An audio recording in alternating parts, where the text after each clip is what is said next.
Yo, yo, what's up? What is good? Give me 1 second. Hold up.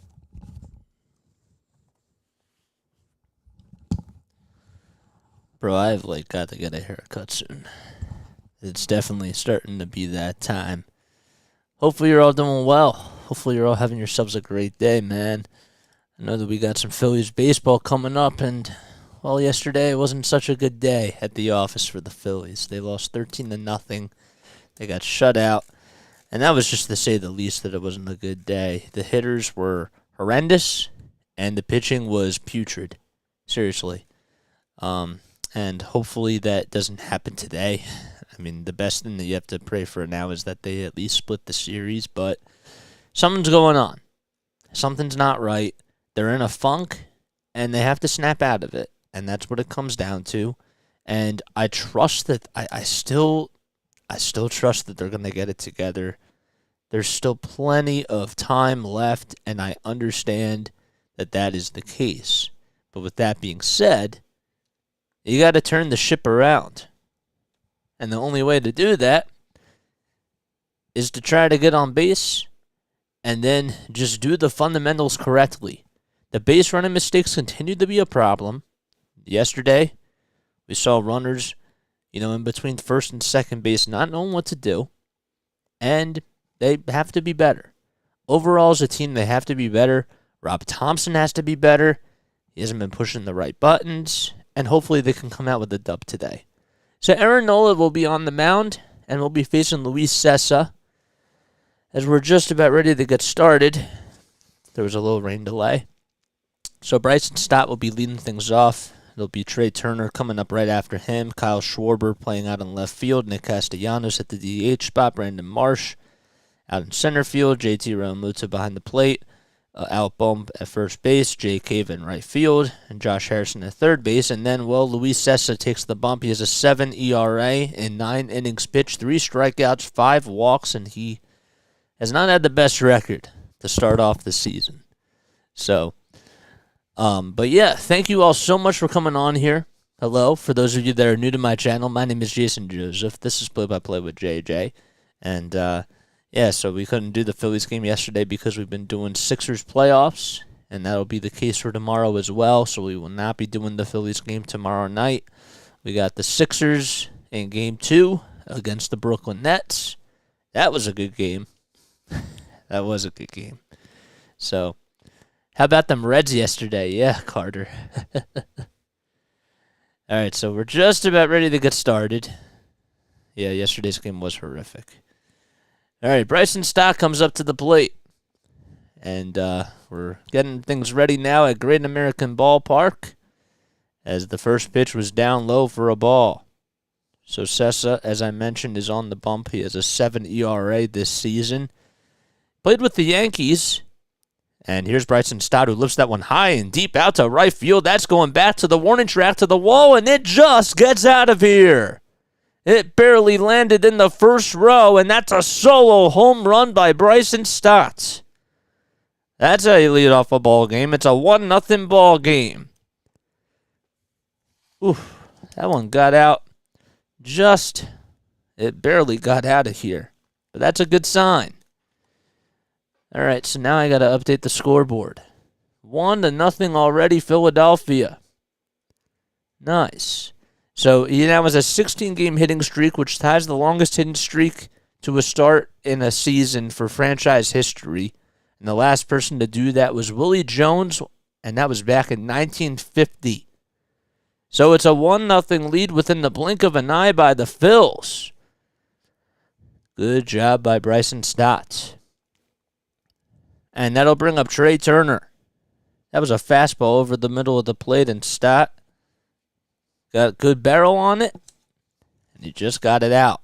Turner will ground that one over to shortstop. Barrero fields it on the hop. The throw over to first is not in time, and Turner beats it out on an infield single. There you have it.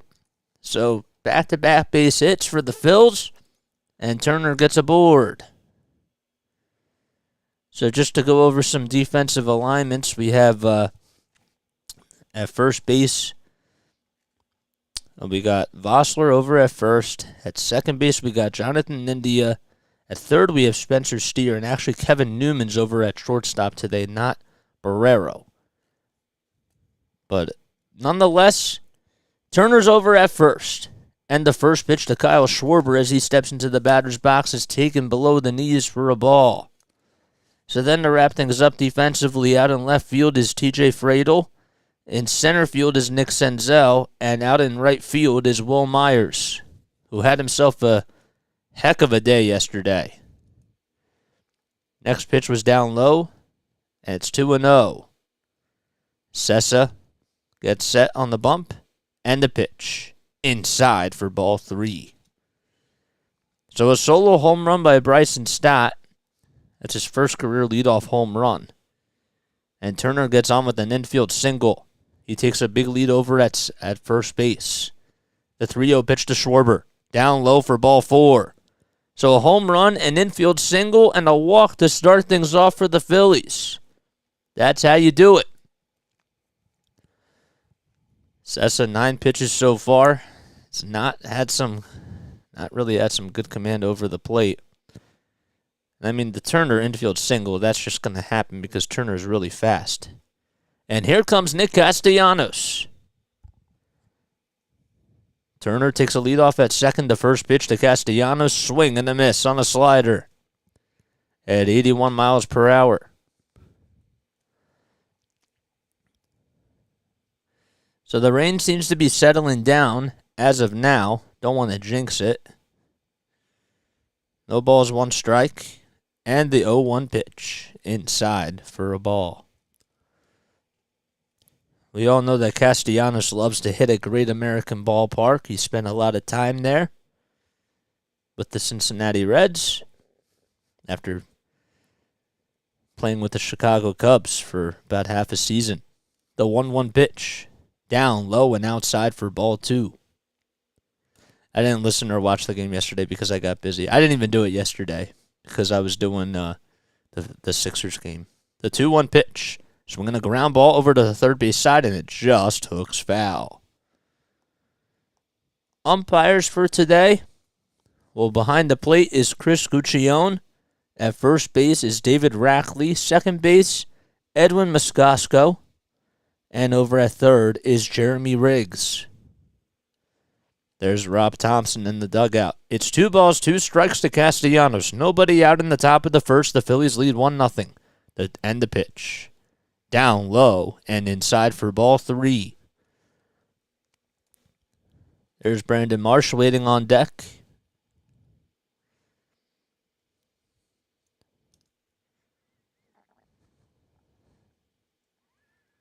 And the payoff pitch to Castellanos. Outside for ball 4. And there's still nobody out, and that'll load the bases. Back-to-back walks issued by Sessa. That time he went with a fastball that didn't necessarily get a whole lot of movement on it. And Brandon Marsh will come into the batter's box. Luke Maley will call for time to talk to his pitcher right here. And the pitching coach also comes out as well to try to settle him down. Good start by the Phillies. They surrendered 13 runs yesterday and couldn't get one across the plate. They continued to struggle with runners in scoring position, and honestly, they actually continued to get guys on base yesterday, and it wasn't even just about the runners in scoring position. And the base running mistakes continued to be an issue. Got started a little bit late today because of a rain delay. And Brandon Marsh will be coming up as everybody goes back to their spots. Turner's over at third. He got on with an infield single. Schwarber and Castellanos. Well, Schwarber's over at second and Castellanos over at first. They both got on with walks. The first pitch in the dirt, but Marsh swings and misses at it. He was not being patient at the plate. Sessa with the windup and the pitch. Same changeup that he went with, and Marsh actually got a little piece of it, so it makes it the 0-2 count. Reds are 6-8 on the season. They're actually 5-3 at home. They lead the series 2-1. Phillies trying to change that narrative. Sessa with the windup and the pitch. Swinging a fly ball into right field. It drops in for a base hit. Turner comes in to score. Schwarber's going to hold up at third, and everybody goes from station to station on an RBI single by Brandon Marsh. And that makes it a 2-0 ball game in the top of the first. It was a hanging breaking ball that Marsh got off of the tip of the bat and just poked it out to right center field. And good base running by the Phillies. Also a pretty good piece of hitting, too. Marsh didn't have to get a whole lot of power on it. And that's an RBI single. Base is still loaded. And that'll bring up JT Realmuto. And the first pitch in the dirt. A slider at 81 miles per hour. And outside as well. JT batting .229 this season, 1 homer and 5 RBI in 12 games. Sessa about ready to throw his 20th pitch of the inning, and here it is. And Realmuto pops this one up into the infield. India gets underneath it. The infield fly rule is on, and he makes the catch for the first out. He got underneath a fastball as he skied it into the infield.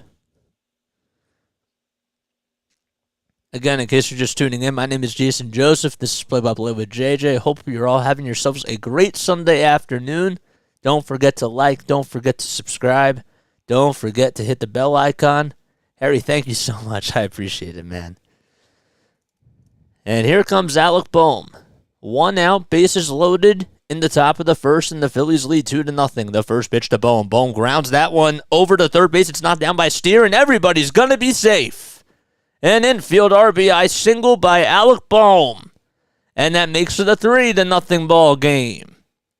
That was a rocket hit over to Spencer Steer. I didn't necessarily think it was going to get into the outfield, but Steer knocked it down and he bobbled it. And everyone's going to be safe. So, a good start by the Phillies so far. Maybe they might call it in there. I have no idea, but it looks like it's going to be an infield single as of right now. Let's see. Let's see what they score it as. Yep, they call it an infield base hit. And Jake Cave comes up. Bases still loaded. 1 out in the top of the first. And Cave takes the first pitch downstairs for a ball.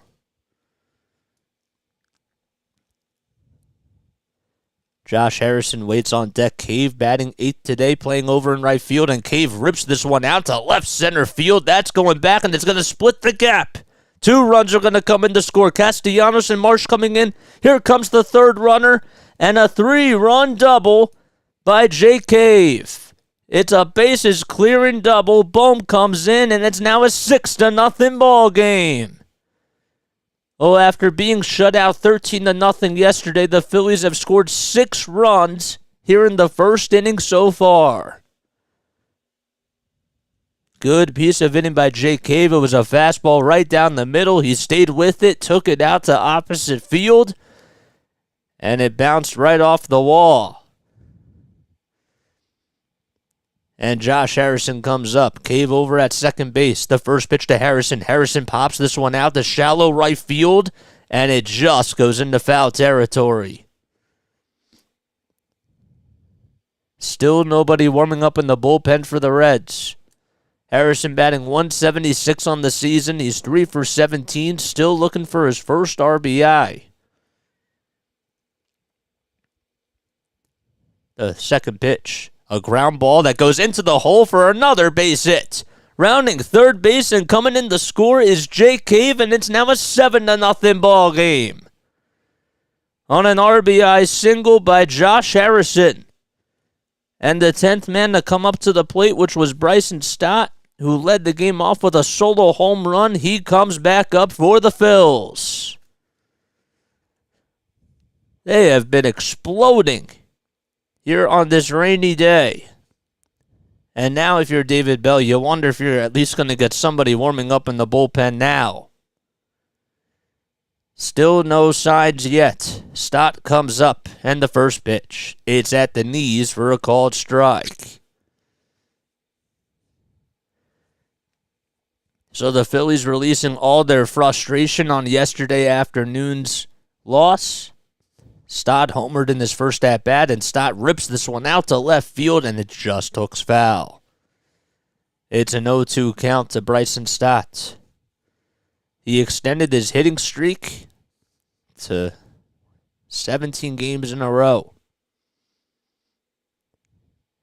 The 0-2 pitch to Stott. He takes it downstairs and lays off the slider.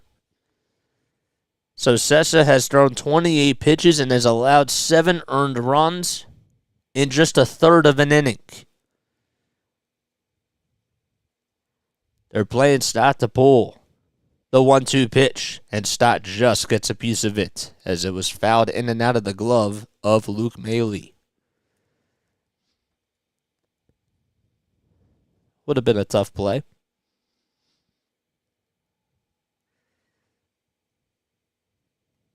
Phillies are supposed to go to Chicago tomorrow night. The 1-2 pitch just fouled off. It was a change-up at 85 miles per hour. That was down low and inside. And he stays alive. 10 seconds left on the pitch clock, and the 1-2 pitch to Stott. He lays that one off, and it gets right past the catcher, and going into scoring position will be Josh Harrison. It's 2-2 to Bryson Stott, and they will call that a wild pitch. So that gets rid of the double play depth, and the Phillies are looking to add on some more here. We saw the Twins score 11 runs in the first inning on Friday night against the Yankees. The 2-2 pitch to Stott. Stott will ground that one over to first base. The throw over to the pitcher, Sessa, is in time for the second out. But nonetheless, going over to third base is Josh Harrison. He did go over to third. It didn't show if he was going over to third or not.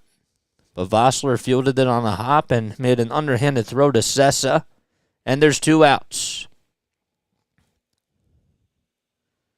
So now I hope my score sheet doesn't get messy.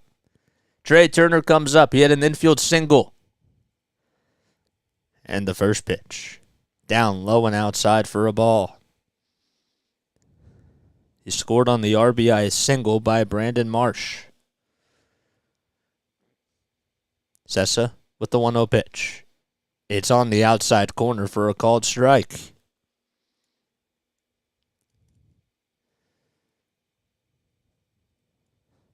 On deck is Kyle Schwarber.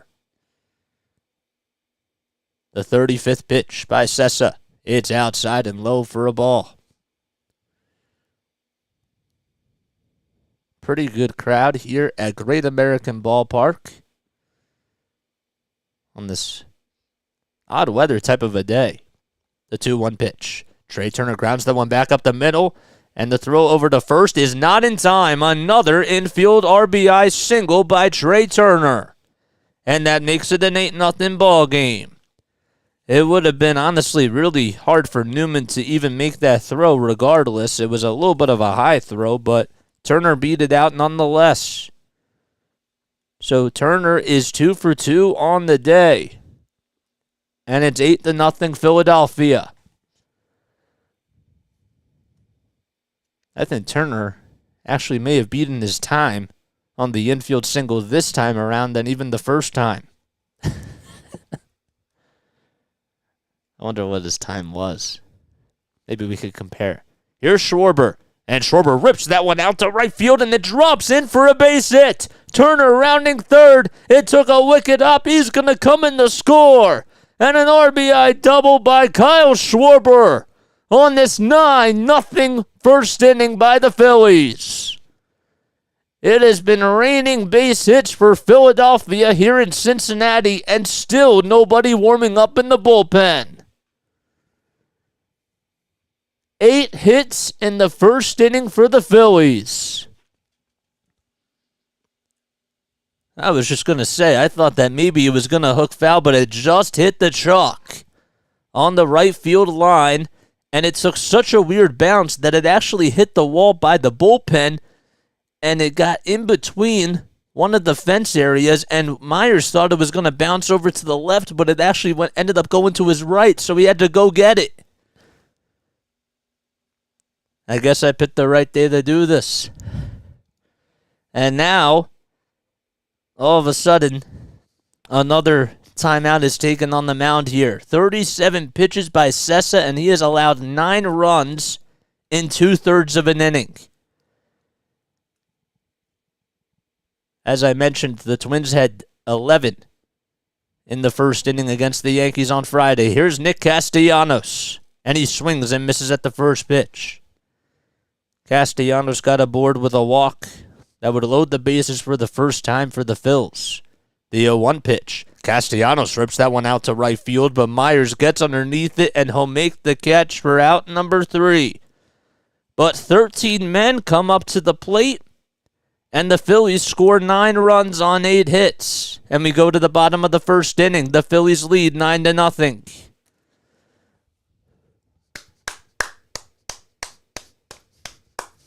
There we go. That was nice. That was very, very nice. Alrighty. Hopefully you're all doing well. My name is Jason Joseph. This is Play by Play with JJ. If you're new to my channel, don't forget to like, don't forget to subscribe, hit the bell icon too, so that way you know when I upload. 9 runs in the first inning for the Phils, man. How about that? That's insane. Good for them. A solo home run by Bryson Stott, an RBI single by Brandon Marsh, an RBI single by Alec Boehm, a bases clearing double by Jake Cave, an RBI single by Josh Harrison, an RBI infield single by Trey Turner, and an RBI double by Kyle Schwarber. That's how they got all 9 of their runs in the first. And it feels so weird to look at the scoreboard right now. It does. Hi, Jess. How you doing? Thanks for coming on here. All right, let's have some water.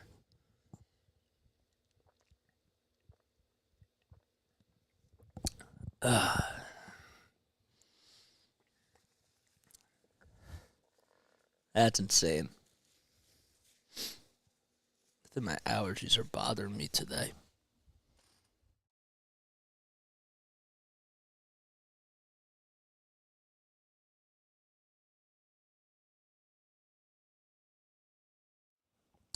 Well, Carter, be happy that you didn't go to this game and that you went to yesterday's game.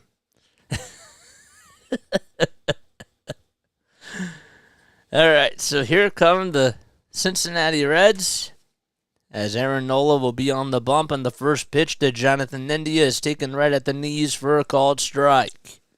So it's Jonathan India over at second base, TJ Friedl out in left field, and Jake Fraley, the DH, all coming up here in the bottom of the first. The 0-1 pitch by Nola. A ground ball that is foul towards the third base side. So then after Fraley, it'll be Vossler batting cleanup, playing over at first base. Will Myers, who had a couple of home runs yesterday, had himself quite a day. He's out in right field, and Spencer Steer batting 6th over at third base. The 0-2 pitch on the inside corner, called strike 3, and India goes down looking.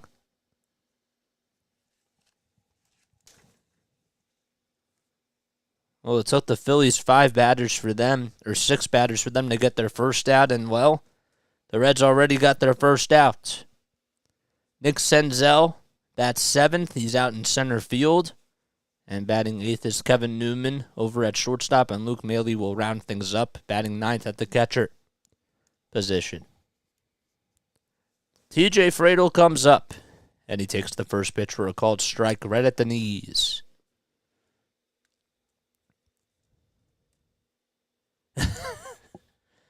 Friedl will lift that one high and deep out to center field, but Marsh gets underneath it, takes a couple of steps towards the warning track, and makes the catch for out number 2. Friedl took that one for a ride, and Marsh read it perfectly, and Jake Fraley will come up with nobody on and 2 outs in the bottom of the first. It's only 5 pitches by Nola.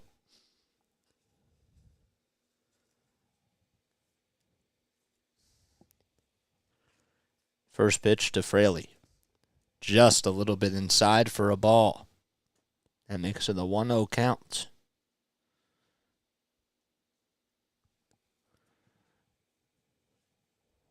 Fraley batting .314 on the season. The 1-0 pitch is grounded foul towards the first base side. So Aaron Nola this season, he's gone 15 1/3 of an inning. He's 0-2. He's allowed 2 home runs, 12 earned runs, and has 15 strikeouts on 20 hits allowed. And the 1-1 pitch, swing and a foul ball. That goes right behind the plate. His ERA is at 7.04, and he has a whip at 1.5.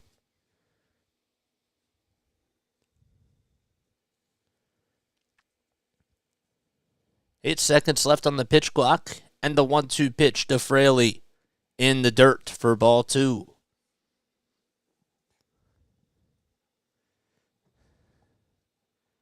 Bosler waits on deck. He has certainly been struggling over the last couple of weeks.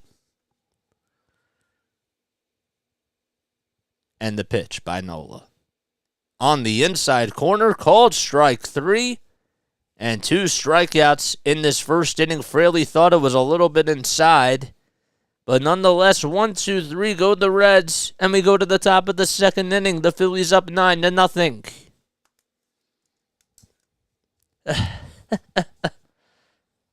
Wow. I'll be honest with you. That pitch looked a little bit inside. It did. But is Sessa going out there for another inning of work? They haven't signaled that yet. Guess what Sessa's ERA is today? 14.4. If you guys are new to my channel, my name is Jason Joseph. This is Play-by-Play with JJ. If you love my Phillies play-by-play calls, be sure you like, be sure you subscribe. We're on our way to 230. And, man, 9 runs on the day. That's a good start by the Phillies. And also, Nola pitched pretty well in that first. Hopefully he can keep that up. Oof. It is a different team. Got 15 people on YouTube watching. That's nice. So if you haven't done so already, be sure you like, be sure you subscribe as well. And hit the notification bell icon. Oof. Now, Joey Votto is actually back with the Reds. I forgot to mention that. He had a rehab assignment, and he was seen in the field today. So that is a good sign, for sure. Joey Votto, let me know down below if you think he's already a Hall of Famer. So after giving up 9 runs in the first inning, Luis Sessa is still out there. He threw 39 pitches, and the first pitch to Marsh. It's on the outside corner for a called strike. A slider at 89 miles per hour. Marsh had an RBI single and then scored a run in the first inning.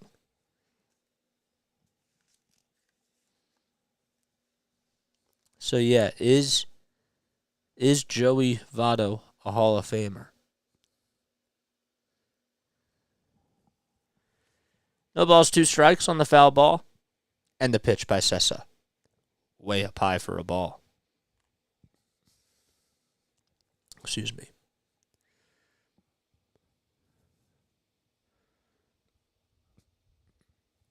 The 1-2 pitch. That is lined into right field, and Myers makes a tumbling catch out in right field to take away a base hit by Brandon Marsh. Myers showing off the glove out in right field. He was debating whether or not to slide, but he didn't even have to. He almost lost his footing as the ball just died out there. It was an awkward type of a slide, but he got right over to it and made the catch. on a line out to right field. Here's JT, who popped out in his first at-bat, and he swings and misses at the slider down Broad Street.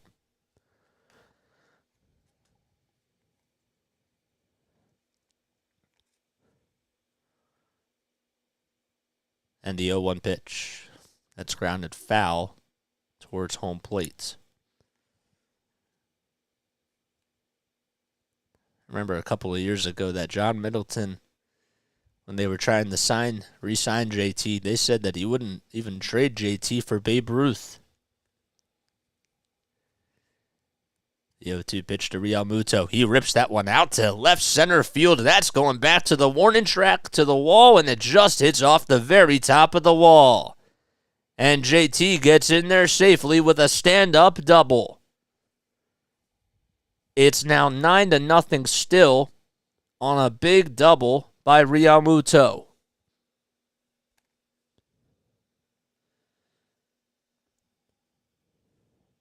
And that was a fastball right down the middle, and Realmuto almost was able to get that one to go. It would have hit the Starfire sign.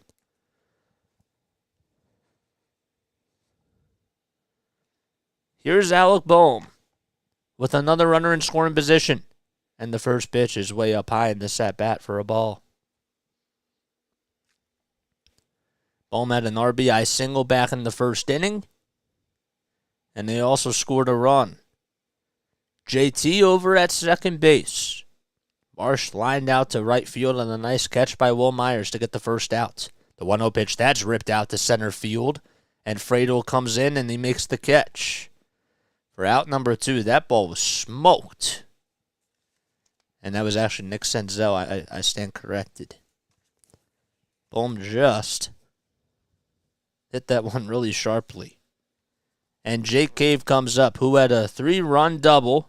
It was a bases-clearing double back in the first inning. Y'all think Aaron Nola will hit more than 6 strikes? He could. Strikeouts this game. I think he could.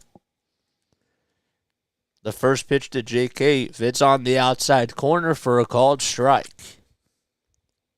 Sessa with 50 pitches in 1 2/3 of an inning. And the next pitch is up high. Way up high, I should say, for a ball. 9 hits surrendered by Sessa. The 1-1 pitch, swing and a miss by Jake Cave. He went chasing after the changeup. I do think he will. Sessa winds up in the 1-2 pitch, and Cave lines that one foul down the third base line, and it goes into the seats. Cave played for the Minnesota Twins, and then the Phillies signed him. The 1-2 pitch to Cave. It's in the dirt. Good block by Luke Maley. Every time you see Maley behind the plate, or even Stevenson, like they do a really good job at just blocking pitches. The 2-2 pitch. And a swing and a ground ball over to first base. India throws it on the hop, or fields it on the hop and throws over to first in time for out number 3. No runs, 1 man left, and we go to the bottom of the second inning. The Phillies still lead 9-0. All right. Nice. If you just subscribed to my channel, make sure you give yourself a shout out. Isaac, I bet you that was probably you that was one of them. Shout out to you, Isaac. Thanks for coming on here, man. I appreciate it. For those of you that don't know me, my name is Jason Joseph. This is Play by Play with JJ. We call Phillies games. We call Sixers games as of right now. We also do Patriots games as well. And if you enjoy my play-by-play commentary, make sure you like, make sure you subscribe. I used to broadcast Delaware Bluecoats games. They were the NBA G League affiliate of the Philadelphia 76ers. They won the G League championship this year. And I also called games for the Wilmington Blue Rocks, who were the high A affiliate of the Washington Nationals. So, yes, I was gone for like 30 minutes, but what the heck happened? I am subscribed. Of course I see Buckets. I know that. I see Buckets. You've been coming on here for a little bit of time now. You know? I appreciate all the support, man. Yeah, 9 runs in the first. So just to recap, for those of you that have just joined, well, Sessa had like 39 pitches in the first inning. He gave up a leadoff home run to Bryson Stott, an RBI single to Brandon Marsh, another RBI single by Alec Boehm. Jake Cave then had a bases clearing double. That would make it 6-0. Josh Harrison had an RBI single. Trey Turner had an RBI infield single. And then Kyle Schwarber doubled down the right field line and drove in another run, and that was the 9th run that was scored in just the first inning by the Phillies. Mike, you're a Yankees fan. Mike, thanks for coming on here, though. I appreciate it, man. It's good to see you, dude. Here's Vossler. Vossler takes a high strike on the outside corner. I'm counting on you for Flyers games next season. We'll see. It's going to be tough with the Sixers. I will definitely try to do some, for sure. Vossler swings and misses at the next pitch.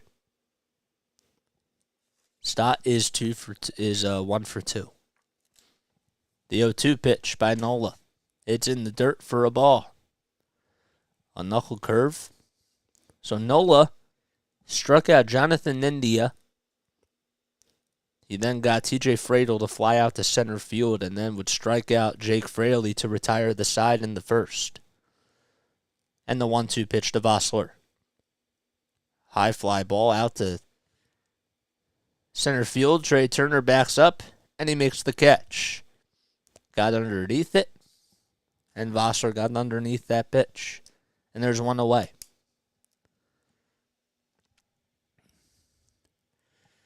Well, here comes Will Myers, who had 2 home runs yesterday and was on his own planet, to say the least. And he comes up to the plate here against Nola, and he swings and fouls the first pitch off. Myers struggled at the very beginning of the season, and you wondered how much time it would take for him to even just get on base, and now he is hotter than fire right now. The 0-1 pitch by Nola. It's taken right over the middle of the plate for a called strike. 92 miles per hour. Spencer Steer waits on deck. Myers playing out in right field today. And the pitch by Nola. Swinging a ground ball over to third base, and it's just foul.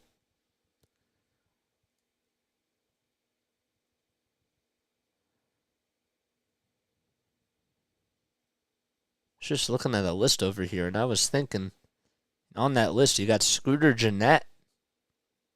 Haven't heard that name in a really long time. The 0-2 pitch. Down low and outside for a ball. I remember Gennett played for the Giants after he was let go by the Reds. But I haven't always wondered what happened to him. Because he had a couple of good years. And he played for Milwaukee too, I believe.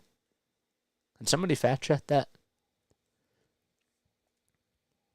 The 1-2 pitch to Myers. He swings and lines that one out to right field. That's going back to the warning track, and making the catch is Jake Cave right in front of the State Farm sign.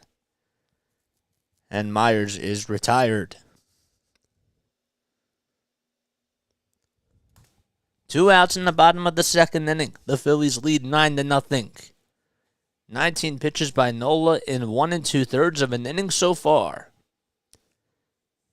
Here comes Spencer Steer. And the first pitch to Steer in this at-bat is taken on the inside corner for a called strike, a 92-mile-per-hour fastball. That was a little bit above the knees. Steer batting .298 on the season, 2 home runs and 6 RBI. And the pitch, swing and a miss on an 86-mile-per-hour cutter. This is the type of outing that you need from Aaron Nola so far. The 0-2 pitch to Steer. Just a little bit off the plate as it was outside for a ball. Nick Senzel waits on deck. Came back from an injury to start off the season on Friday. The 1-2 pitch. A ground ball back up the middle, and there's the Reds' first hit on the day. It's a single out to center field. A 2-out single by Spencer Steer. Almost said Nick Senzel. Jeanette played for the Brewers, Reds, and Giants. Yeah. I remember that. No, I was saying like, do you know what happened to him like after that? Like, I remember he got injured, but I guess injuries must have gotten to him because he had a couple of like really good years. Here comes Senzel, and he takes the first pitch at the knees for a called strike.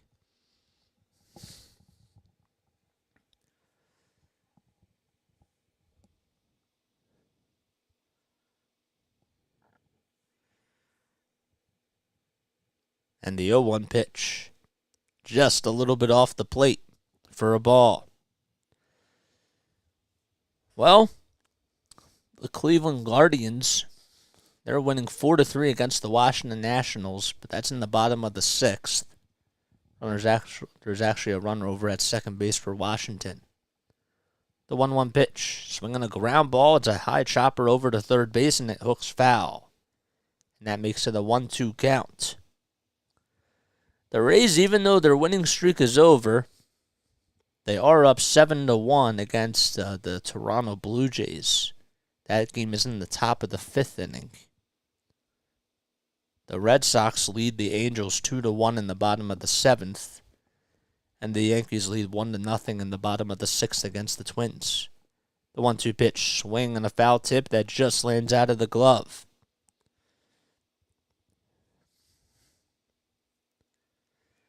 The Diamondbacks are beating the Marlins 5-0. Diamondbacks have a pretty good team this year. And the Braves continue to hit against Kansas City as they lead 4-1. 1 ball, 2 strikes to Senzel, and the next pitch is outside for a ball. So just to recap, a pop out over to second base by Vossler, a line out to right field by Myers. Steer then got on with a 2-out single, and it's a 2-2 count to Senzel. The 2-2 pitch, way up high for ball 3. Jeanette last played in MLB. It was 2019. He's the 17th player in MLB history to hit 4 home runs in the game. I remember he did that. Yeah. So he last played before even the pandemic. Huh. The 3-2 pitch to Senzel. Swinging a foul ball back behind the plate. Steer was off and running, and now he has to go back to first base. Well, we have a couple of games that are in a rain delay, including Baltimore as they're playing in Chicago against the White Sox. The Giants and the Tigers are in a delay as well.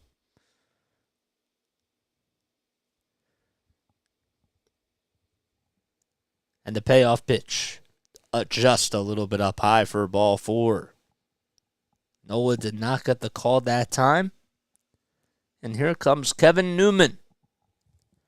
Still 2 outs, and now runners are at first and second for the Reds. According to StatCast, it was maybe caught the upper part of the strike zone.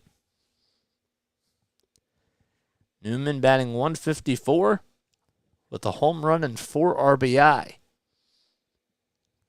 The former Pittsburgh Pirate takes the first pitch way outside for a ball.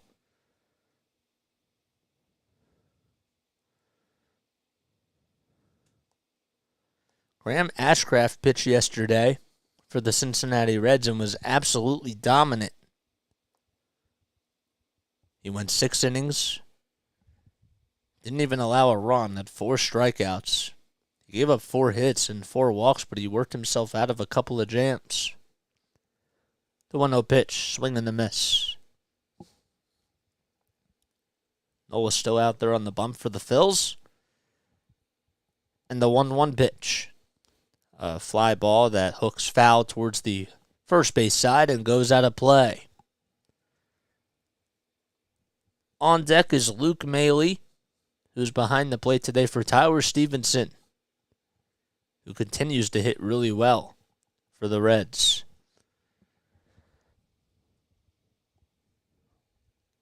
Steer over at second base. Nola looks back. And the 1-2 pitch to Newman. Swing and a miss. And he goes down swinging to end the second inning. No runs, 2 men left, and we go to the top of the third. The Fightins lead 9-0. They'll be right back. And I will be right back too. But in case you guys are new to my channel, don't forget to like, don't forget to subscribe if you enjoy my play-by-play commentary. We come on here for Phillies games, and we come on here for Sixers games as well, as of right now. We also do Patriots games, and I'll be right back in just like 30 seconds.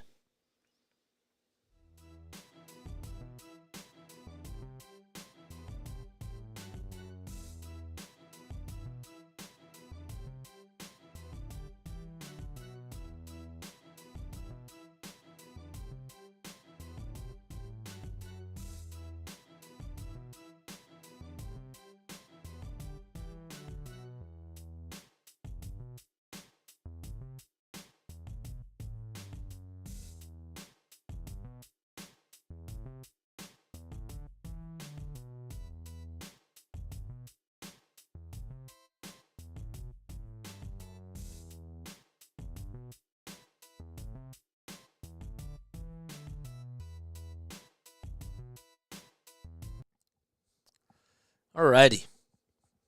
How are they up 9-0 in the second inning? Well, that's a good question. I will recap everything. I will definitely do that just for you and for those people that are new to my channel. I'm Jason Joseph. This is Play-by-Play with JJ. So the Phillies scored all 9 of their runs. Well, they scored it all in the first inning as Stott led the game off with a leadoff home run. Marsh had an RBI single. That would put them up 2-0, and then Alec Bohm had an RBI infield single. That would extend it 3-0, and then Jay Cave would have a bases-clearing double to center field, and Josh Harrison would single and score Jay Cave over from second base. Trey Turner then had another infield single. That time it was an RBI. And then Kyle Schwarber doubled down the right field line, and that would help the Phillies score all 9 of their runs in the first inning. Here's Josh Harrison. Aaron Nola was out there on the bump, and he still is for the Phils. But Sessa comes up, or goes back in there, I should say, for his 3rd inning of work. And the first pitch is a ground ball over to shortstop, and the throw over to first is in time for the first out. So Harrison had the RBI single as 13 men to the plate came up in the first for the Phils. And Bryson Stott comes up now. He's 1 for 2 on the day, grounded out to second in his last at-bat back in the first inning. And the first pitch is on the outside corner for a called strike. Sessa had 39 pitches in that first inning. And the 0-1 pitch, downstairs and outside for a ball. I guess David Bell wasn't even thinking about unloading. The 1-1 pitch to Stott. Stott rips that one out to right field, and Myers is there to make the catch as he lines out. Another ball that was hit very sharply. Stott just lined it out. So the 13 batters that came up, that was the most in an inning by a Phillies team since July 10th of 2021.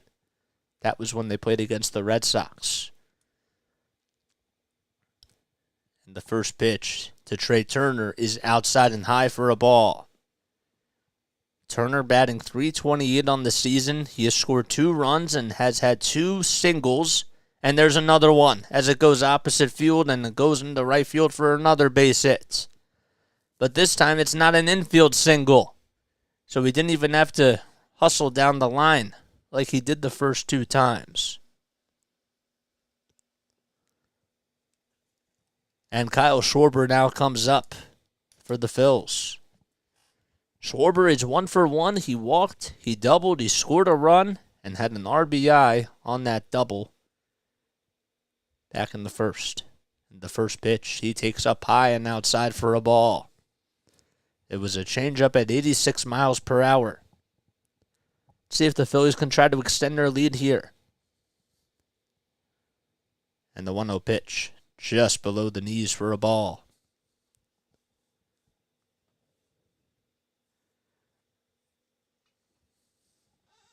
So it's 2 balls, no strikes. 8 seconds left on the pitch clock to Schwarber, and Schwarber takes the next pitch at the knees for a strike.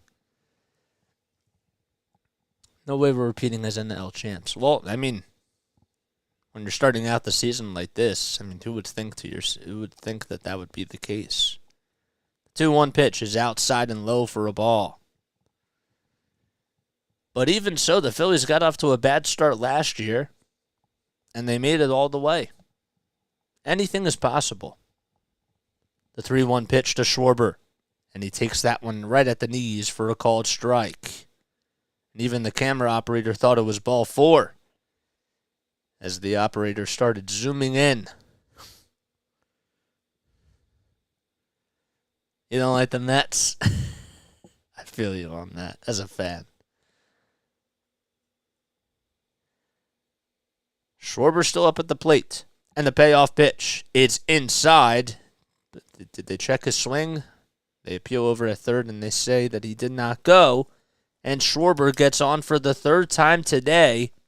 That's his 2nd walk. And Turner goes over to second base. So there's 2 outs and runners over at first and second. Harrison grounded out to second to start off the inning. Stott then lined out to right field. Turner had an opposite field single. Schwarber just walked, and here's Nick Castellanos, who's 0 for 1 on the day.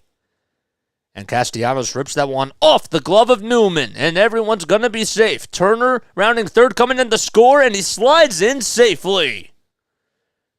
I wonder if they're going to rule that just as an RBI infield single by Nick Castellanos. Another smooth slide by Trey Turner, and that makes it a 10-0 ball game.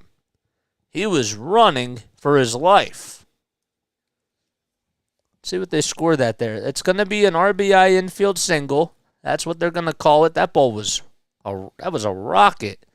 And Newman tried to backhand it, and there was no play for him. So an RBI infield single by Castellanos. Schwarber's over at second base, and it's 10-0 Phillies. And Marsh comes up, and the first pitch is taken outside and low for a ball. 69 pitches by Sessa in 2 2/3 of an inning so far. And the 1-0 pitch. Outside and high for ball 2. I feel you on the Mets, man. But I don't like, as a fan, I'm not a big fan of the Braves either. You know what I'm saying? 2 balls, no strikes to Marsh. And Marsh skies that one out to left field, and it hooks foul. Marsh had an RBI single in the first inning. He scored a run. And then he lined out to right field on a nice catch by Will Myers. The 2-1 pitch. Right at the knees, over the center of the plate for a called strike. Sessa came back with a fastball.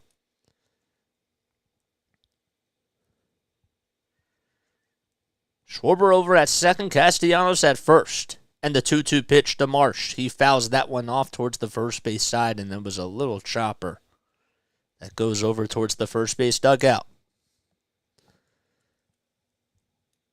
How about 3 runs scored on the day by Trey Turner? It's pretty impressive. 2 outs in the top of the third.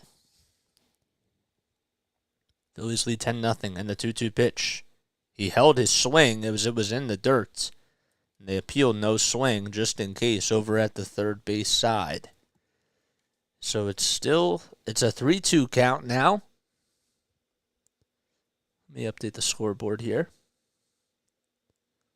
Oh, they still didn't update it. Okay. And the payoff pitch to Marsh. Marsh swings and grounds that one back up the middle. It's going to ricochet off the pitcher's glove, and the throw over to first is not in time. It just gets by Vossler a little bit, but everyone's going to be safe. That was a rocket that was hit off of the foot of Sessa, and he seems to be okay. The trainers are going out there just to make sure that he's fine. And the bases are loaded for the Phils. It was back up the middle, and then at the very last second, it ended up hitting the right foot of Sessa. And he tried to make a tumbling play over to first base, and the throw was off the line.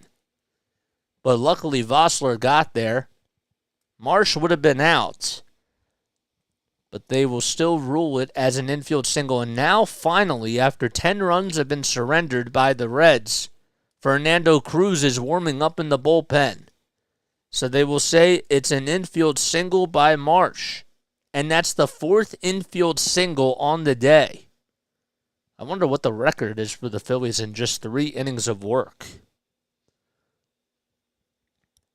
3 new subs in the middle of the first. Not bad. In the middle of the third, yeah. That's pretty good.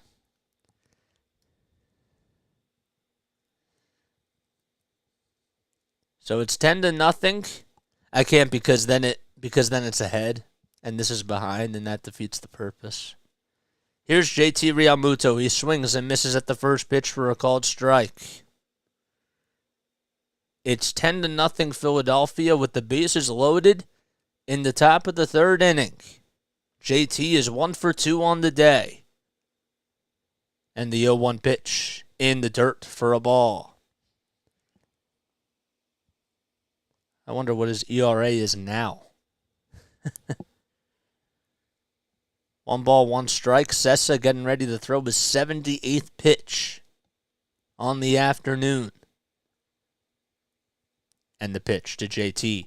Realmuto pops this one up, and it goes back behind the plate over the net. Got way underneath it. There's the Phillies broadcast booth.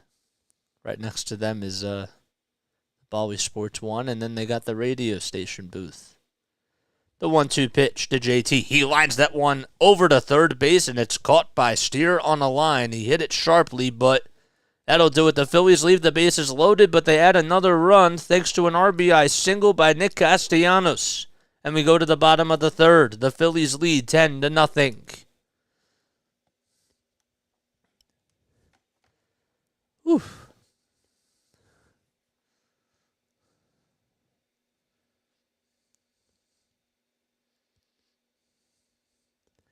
Nice. Alrighty. If you guys are new to my channel, my name is Jason Joseph. This is Play by Play with JJ. Don't forget to like. Don't forget to subscribe. If you enjoy my Phillies play-by-play commentary. If you also really love the Sixers, I do Sixers games as well. Did our first playoff game yesterday. And tomorrow we'll be back at it, regardless of whether or not the Phillies play. Because it's supposed to snow tomorrow, apparently. His ERA is at 13.1 to 1. What a joke.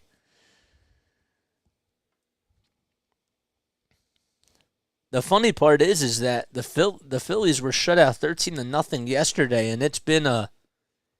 I mean, they just came back with a punch after getting knocked out yesterday. It's just the opposite. You take a look at the NL East standings. Well, the Braves are 11-4. They're on a 5-game winning streak. The Mets are right behind them. They're 9-6 on a 3-game winning streak. How about the Miami Marlins? They're on a 4-game winning streak, and they're 8-7. And right behind them is the Phils, who are 5-10. They're 6 games behind Atlanta. And the Nationals are on a 4-game losing streak, and they are 4-11.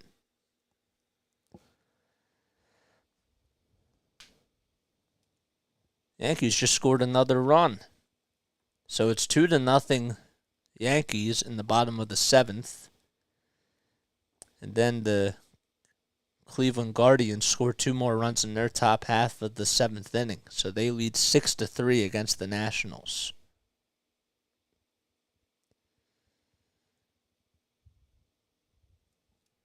How about that? Yeah, so don't forget to like, don't forget to subscribe. Hit the bell icon too, so that way you know when I upload. Who just subscribed? Did I think I missed somebody.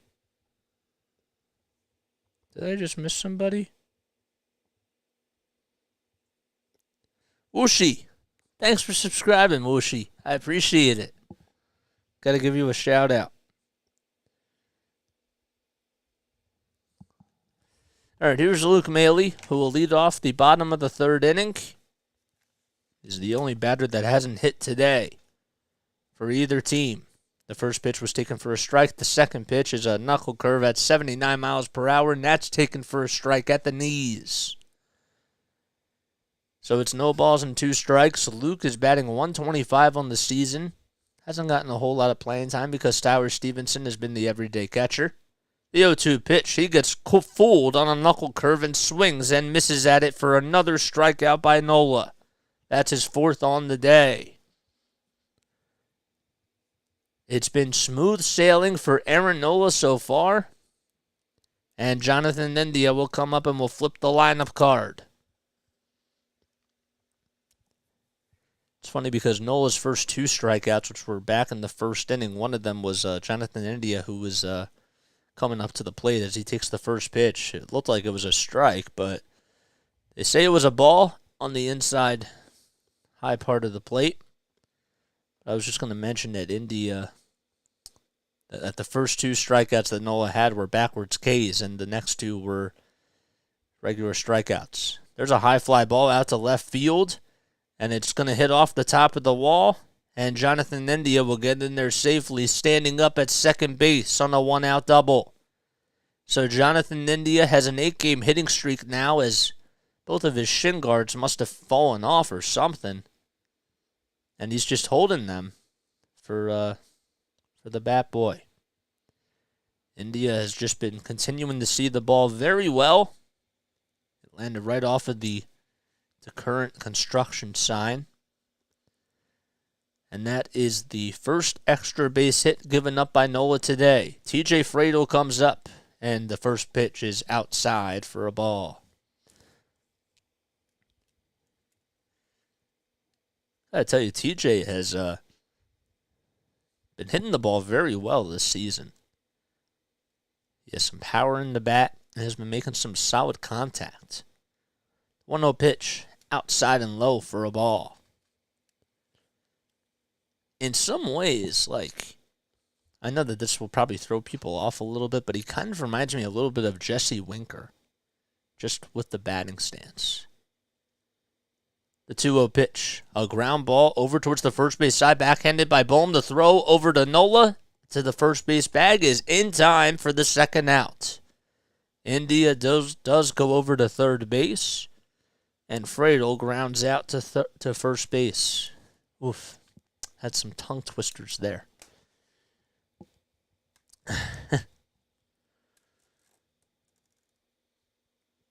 You know, alliterations are fun, but they're so hard to just talk.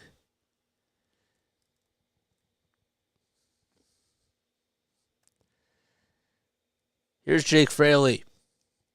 2 outs in the bottom of the 3rd. Reds still looking for their first run. The first pitch is outside for a ball. Phillies lead 10-0. Here in the bottom of the 3rd inning. They scored 9 in the 1st. They got another run in the 3rd on the Castellanos RBI single. And the pitch It's fouled back towards the screen.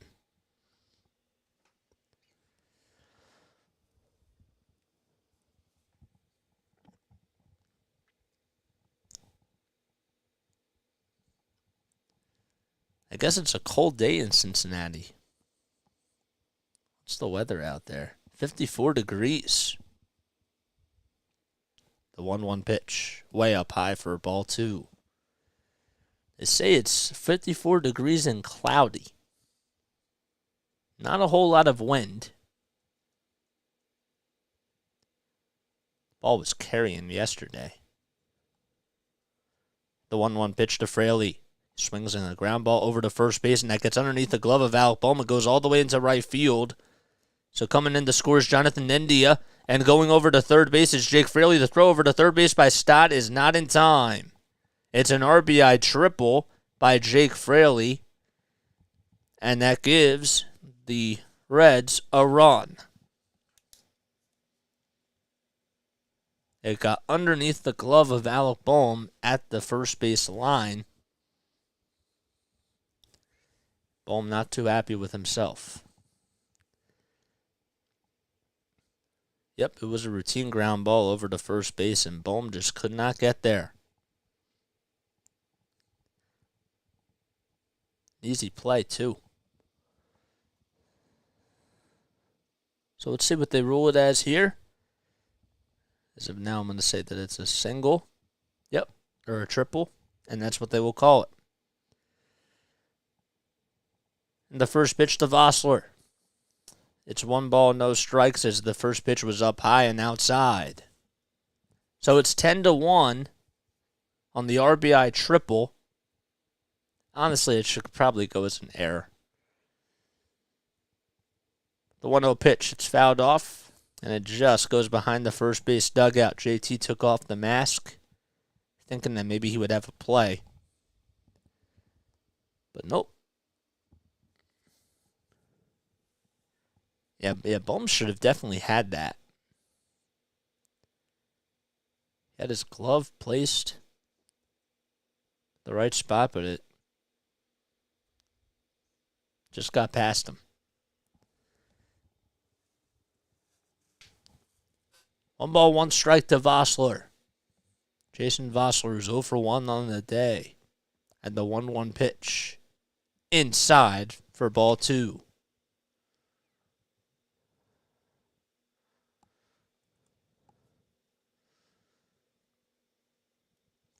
Alrighty. Ooh. 2 balls, 1 strike. Nola winds up in the pitch. Check swing. It was inside, and they appeal over at third base, and they say that he did not go. So that makes it a 3-1 count. Third base umpire Jeremy Riggs says that he did not go. Fraley over at third. The 3-1 pitch to Vossler. In the dirt for ball 4. And that'll put runners at the corners. That is the second walk issued by Aaron Nola. It was smooth sailing, and well, Nola just hasn't found himself back into the groove. And time is called with JT, and they will go out there for a mound visit.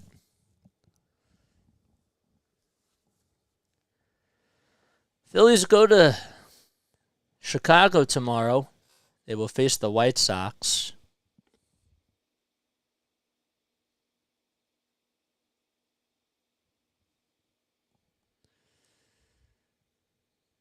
White Sox, well, they've been playing some pretty good baseball lately. That will be for a 3-game set. Lance Lynn will be facing Zach Wheeler tomorrow. Bailey Falter will then play against Lucas Giolito. And then Mike Clevenger will be pitching against Taijuan Walker. That'll be on Thursday. Or on Wednesday, I should say. Here comes Will Myers. The first pitch. He takes it outside and low for a ball. Then they play a 4-game series in Colorado. The 1-0 pitch, ground ball. right back over the middle. Stottfield's on the hop, throws over to first just in time for out number 3. Great play by Stott. It just got past the glove of Nola. And we go to the top of the 4th. The Reds do get one back on the RBI triple by Jake Fraley. Phillies lead 10-1. Ready. All right, let me take a very quick step off. I'll be right back. But in case you guys are new to my channel, if you enjoy my content, man, be sure you like, be sure you subscribe. This is Play-by-Play with JJ, where we cover all Phillies games, and we do Sixers games as well, and Patriots games. We'll be right back.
Alrighty.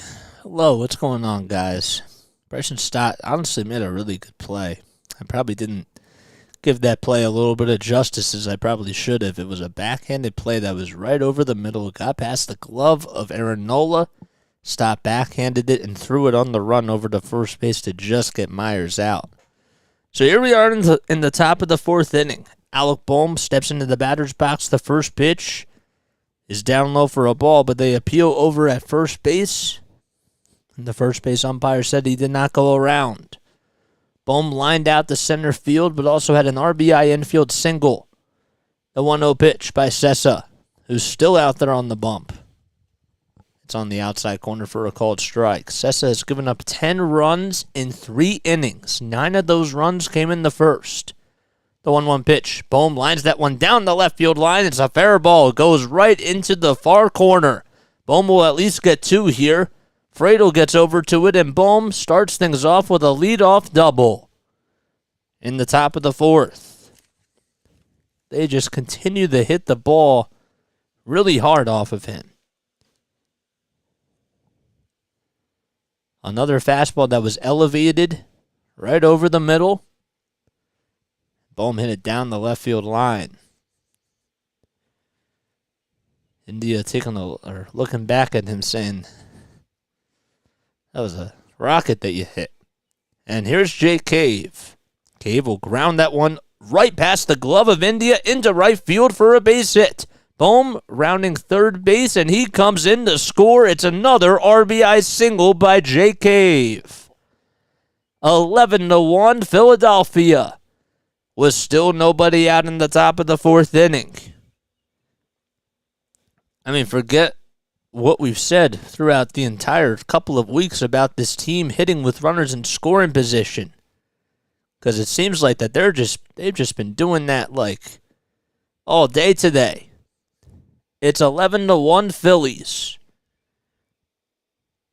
In the top of the 4th, Josh Harrison comes up, and the first pitch he sees is up high and inside for a ball.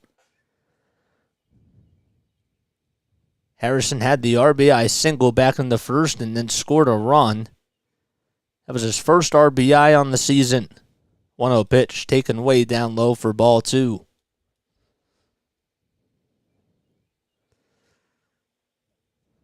Stott is on deck. He's already at 3 at-bats today. The 2-0 pitch. That's fouled back towards the screen.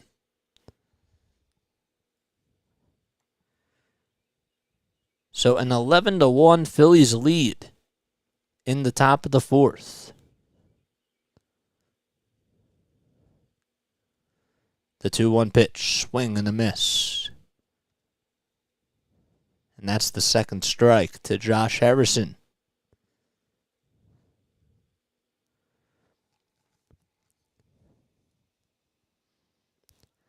Nationals just scored 2 more runs, so they're not going away yet. It's a 6-5 ball game in Washington. No new pitcher. The 2-2 pitch. It ends up hitting Josh Harrison. And that puts runners at first and second base. Sessa's still out there on the bump.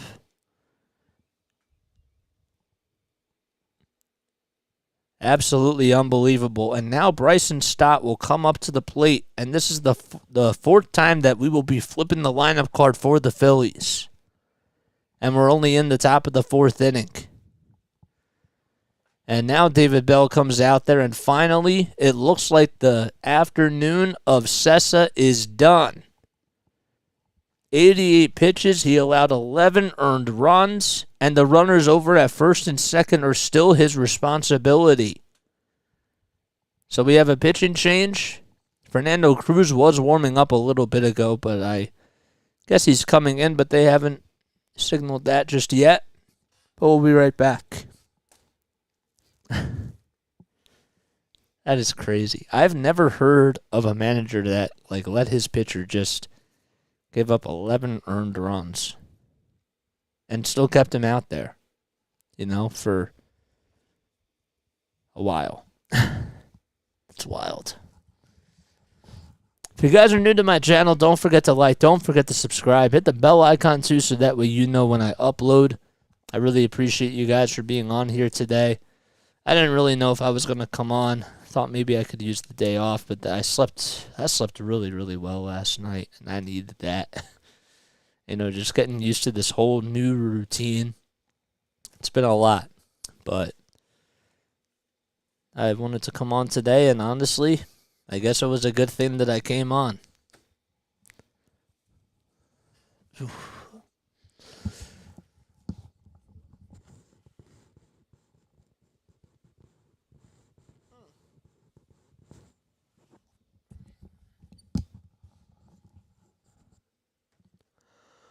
Ugh. Ay, ay, ay.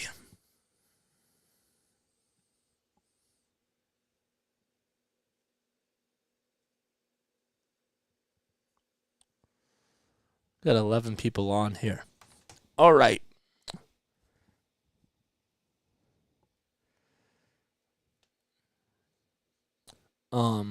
Connie Ryan sets the club for most hits in a game. He went 6 for 6. And, well, to be honest with you, wouldn't surprise me if Bryson Stott and the Phillies lineup today get at least 6 at-bats. Stott comes up.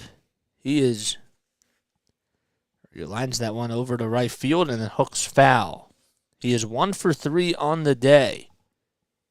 Fernando Cruz comes in to relief Luis Sessa. He's 1-0 on the season. And the second pitch to Stott. He grounds that one foul towards the first base side, and it goes out of play.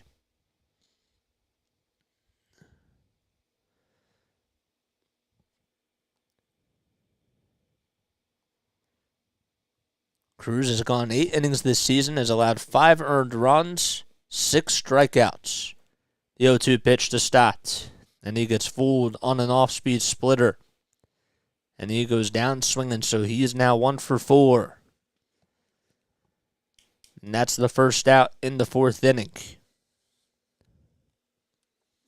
I think that I'm due for a messy score sheet today. I really do. Here's Trey Turner.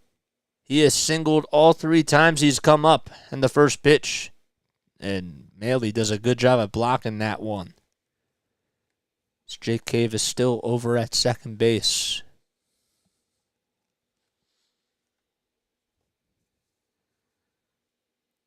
Turner batting .338 on the season. He has a .426 slugging percentage.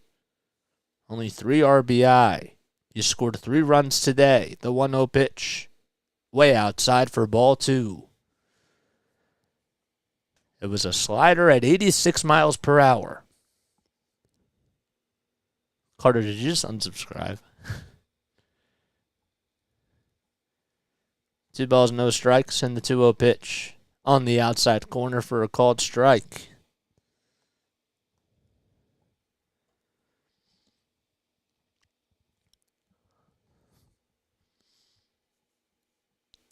Seconds left on the pitch clock, and the 2-1 pitch to Turner.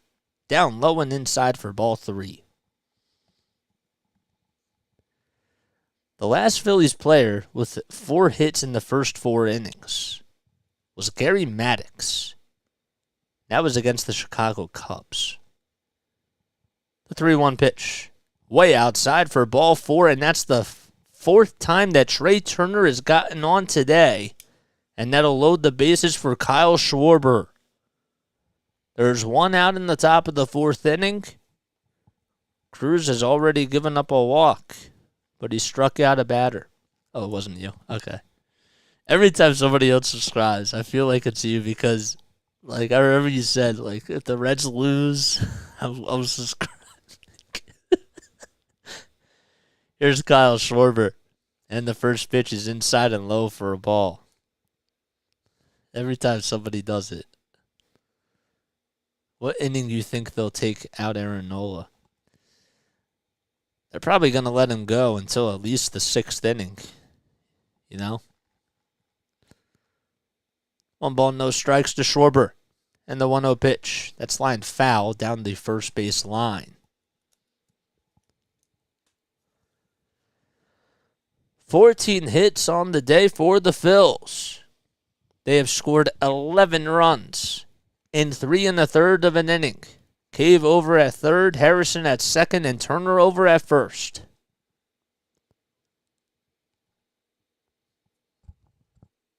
And the 1-1 pitch. Down low and in the dirt for ball 2. So that makes it a 2-1 count. Schwarber does have 4 career grand slams. And with the bases loaded this season, he is 0 for 1.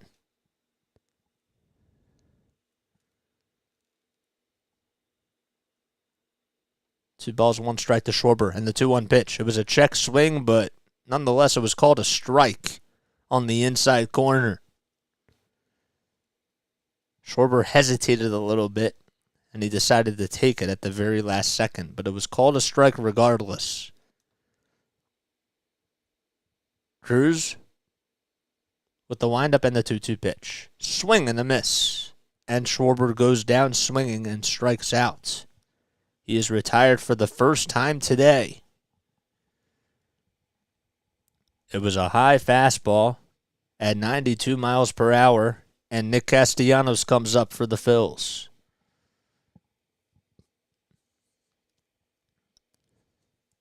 So 2 strikeouts by Cruz.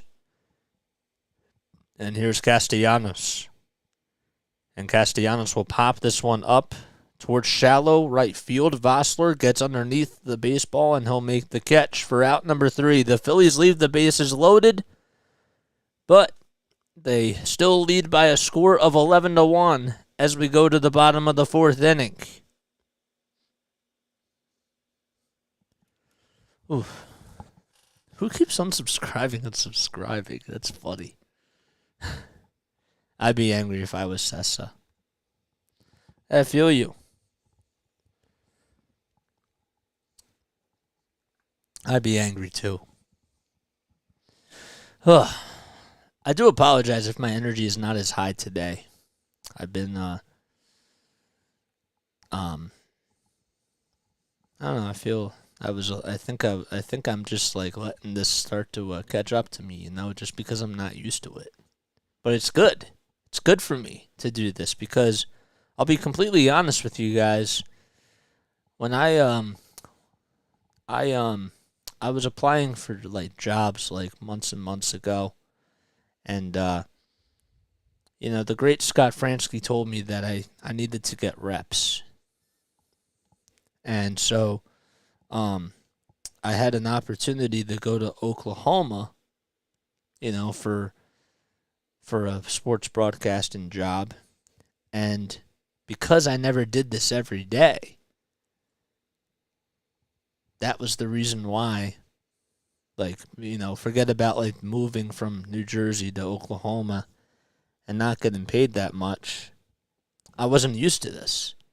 So I wanted to come on here for a long time and just try to get used to doing this every single day. Plus, I would have to do talk shows and stuff, and I wasn't used to just talking for that long. So I'm really happy that I've been getting the reps here, because on top of the culture shock, it would have been really hard.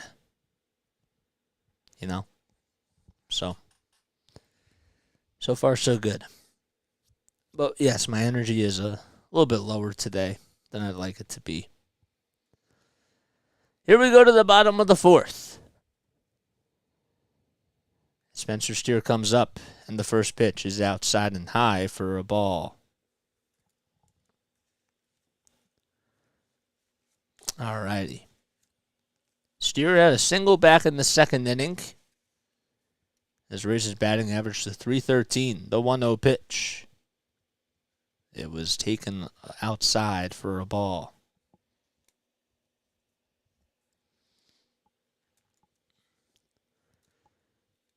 So that makes it 2 balls and no strikes. And the 2-0 pitch. Just a little bit up high. It looked like it was on the inside corner, but it did not get the call. That makes it 3-0. And the pitch by Nola. Inside and high for ball 4.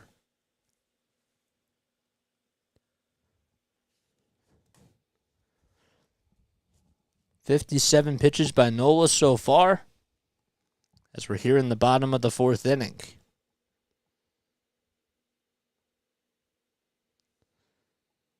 And Nick Senzel comes up. Senzel walked in the second.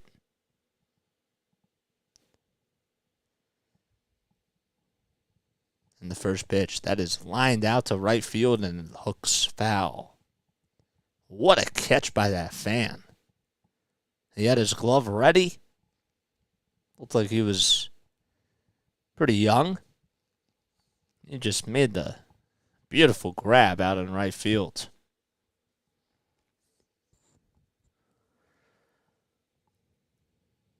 No balls, 1 strike to Nick Senzel and the 0-1 pitch. A ground ball that is fouled off to the third base side.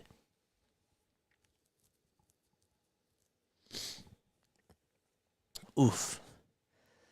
Need a sip of water.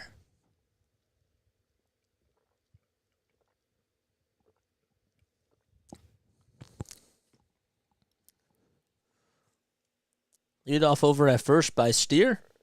And the 0-2 pitch. Fouled back towards the third base side.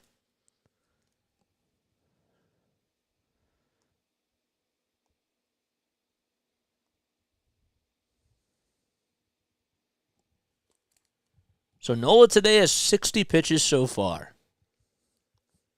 He has surrendered 3 walks and 1 run. The 0-2 pitch. Line drive out to left field. That's going to go all the way towards the warning track. And Schwarber throws in the second base. And there's a double by Nick Senzel. Steer goes over to third. And there's runners at second and third with nobody out in the bottom of the fourth.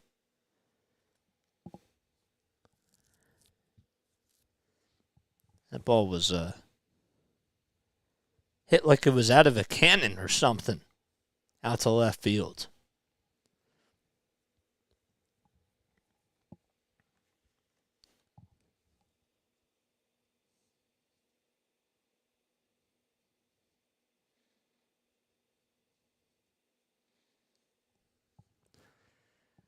Alrighty.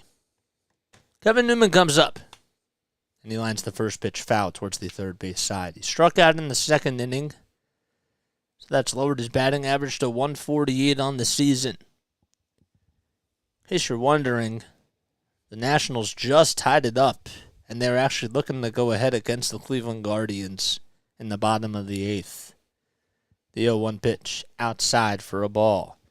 They have runners at first and third with 2 outs. They were down 4-1. Then it was 4-3. Then the Guardians got 2 runs in the top of the 8th inning. And the Nationals have tied it back, and they've just gone ahead now, 7-6. There's a fly ball out to center field, and it was just caught by Brandon Marsh. But the RBI sacrifice fly is complete as Spencer Steer comes in to score. Marsh read that one really well. And I got to be honest with you, made a pretty good play out of it. So a sac fly by Kevin Newman. And it's now an 11-2 game. Marsh thought it was going to come in and then just backtracked his way and made a good catch over his shoulder.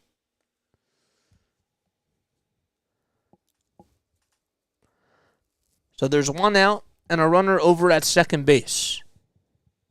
And Maley will take the first pitch up high for a ball. Revenge game. It is. It is, man. Totally is. So it's 11-2. Runner over at second base. Maley comes up. It's a 1-0 count. And it's a swing and a miss on the 1-0 pitch by Nola. A cutter at 85 miles per hour. And Maley could not catch up to it. He's 0 for 1 on the day. He struck out in the 3rd inning. Senzel takes a lead off at second base. And the 1-1 pitch in the dirt and outside for ball 2. On another knuckle curve. Nola hasn't been so sharp as of today. He's allowed 2 earned runs in 3 1/3 of an inning. Thanks to an RBI triple by Jake Fraley and a sac fly by Kevin Newman. 2-1 delivery on the inside corner on the upper third part of the strike zone for a called strike. Tell us the team that wins MLB today. What does that mean? Tell us the team that wins MLB today. The 2-2 pitch. Swinging the line drive out to right field. It drops in front of Castellanos for a cave for a base hit. And that'll put runners at the corners. Forgot that Castellanos is the DH today. So going over to third is Senzel. And now Aaron Nola is starting to keep his pitches up. As Luke Maley comes in with a single, and Jonathan India, who doubled off of Nola during his last at-bat, will be coming up now. Caleb Cotham goes out there to talk to Nola to try to settle him down. And we're not even through the 4th inning yet.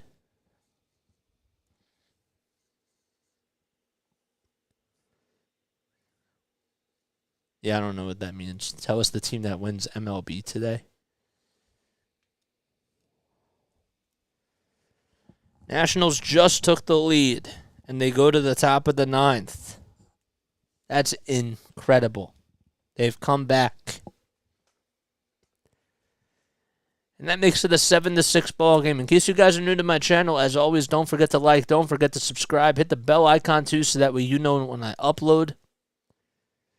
Any pitchers warming up for the Phillies yet? Nope. No one warming up yet. Here's Jonathan India, though. Everybody goes back to their spots. It's 11-2. Runners at the corners, 1 out for India. And the first pitch is down low for a ball. And a little bit outside as well. So the knuckle curve hasn't been so sharp as of the 3rd and the 4th inning. He's been losing a little bit of that velocity. The 1-0 delivery. It's popped up towards shallow right field. Marsh says he has it, calls off Cave, and he makes the catch. The throw over to home plate as the runners do tag, and the throw over to home is not in time. And it's another sacrifice fly. Senzel came in to slide in safely. Marsh certainly could have thrown him out there, but I guess he didn't get as much on the throw as he would have liked to. But it's an RBI sac fly by Jonathan India. And Senzel certainly did touch home plate.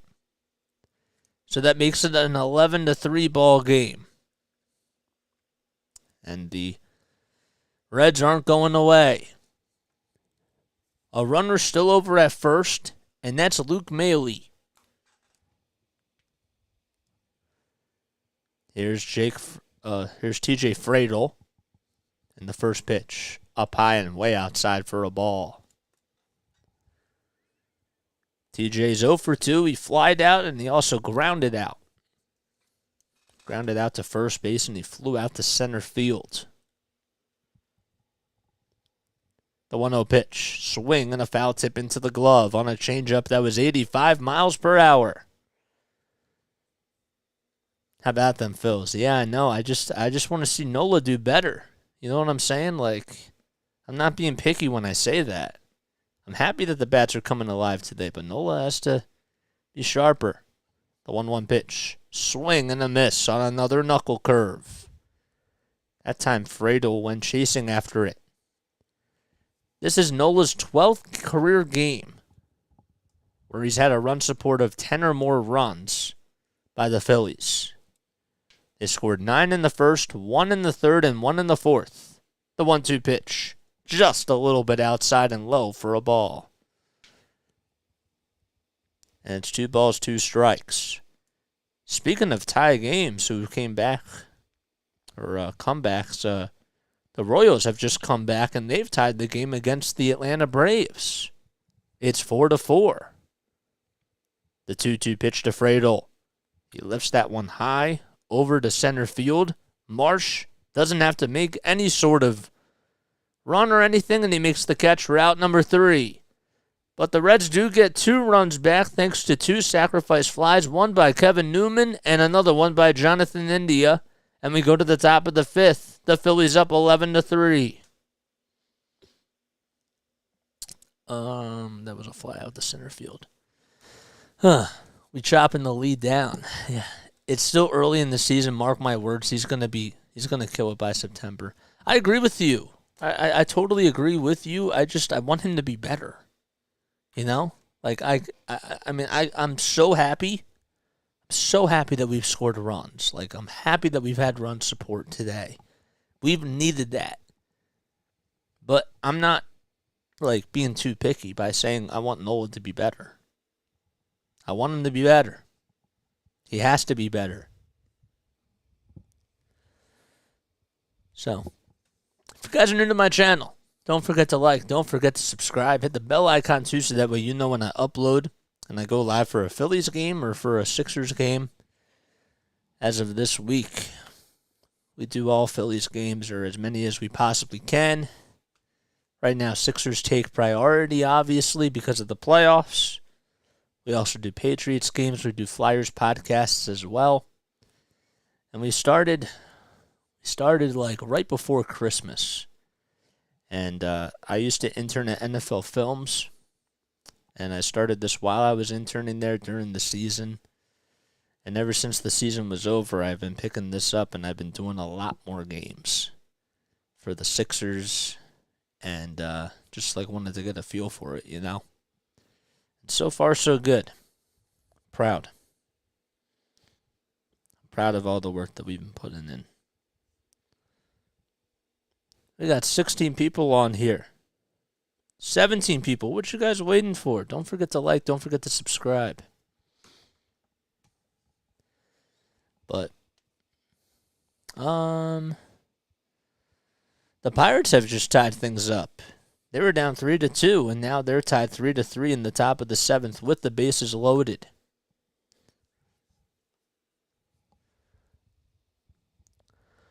Oh, all right. Brandon Marsh comes up for the Phils. And the first pitch is on the outside corner for a called strike. We do have a change a defensive change, I should say, as the 0-1 pitch is on the outside corner for a strike 2. So Stuart Fairchild comes in for Will Myers out in right field. 0-2 pitch. There's a high fly ball out to right field by Marsh, and it hits off the top of the wall, hits off the Kroger side. Marsh going into second base, and he will stand in safely with a leadoff double. Forgot to also mention, too, that Fernando Cruz is still out there on the bump for the Reds. And that is another leadoff base hit that the Phillies have had. They've had the leadoff man get aboard in 4 out of their 5 innings so far. My stat sheet is getting pretty messy. My scorecard. And here's JT Realmuto, who's 1 for 3 on the day. And the first pitch is outside and high for a ball.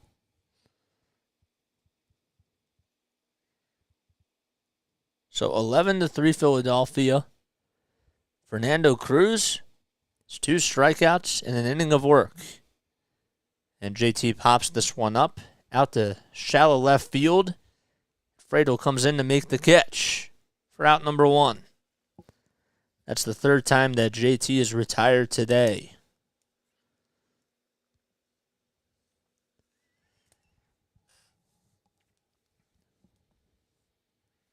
Alec Bohm has singled, doubled, scored 2 runs, and he has an RBI as well. As the Phillies lead 11-3. But he's hit the ball really sharply every single time he's come up. And the pitch, that's outside for a ball.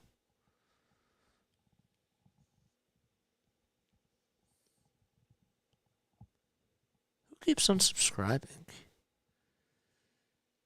1 ball, no strikes to Bohm. And the 1-0 pitch. That one's foul towards the right field side, and it goes out of play.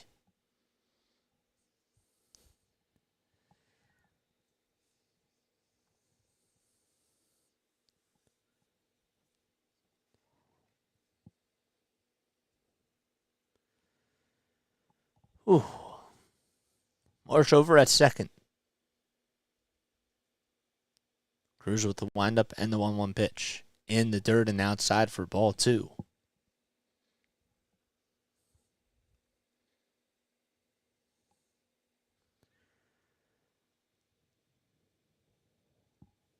On deck is Jay Cave.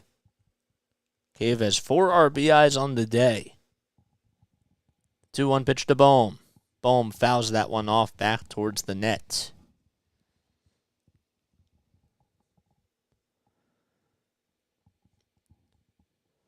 This box score for the Phillies is absolutely incredible. Can they try to extend their lead here? We're not even through the 5th inning yet. 2 balls, 2 strikes to Bohm. 1 out in the top of the 5th and the 2-2 pitch. A ground ball that goes right into right field for a base hit and gets right past Fairchild. And coming in to score will be Brandon Marsh, and it's a 12-3 lead for the Phils. Had to kind of make sure that Brandon Marsh came across home plate because they didn't show that, but Fairchild commits an error. I wonder if they're going to say that if it was an RBI single or not. Don't know. But Fairchild just got underneath it. And there's a single by Alec Bohm. It's 12-3 Philadelphia. No RBI. They call it an E9. So a single and an E9 by Alec Bohm. Jake Cave comes up. It's 12-3 Philadelphia. Cave is 2 for 3 on the day. The 1-0 pitch. He lines that one out to deep right field. That's going back to the warning track, and making the catch right at the wall is Fairchild. And going all the way back to first base is Alec Bohm. He just missed that home run by an inch.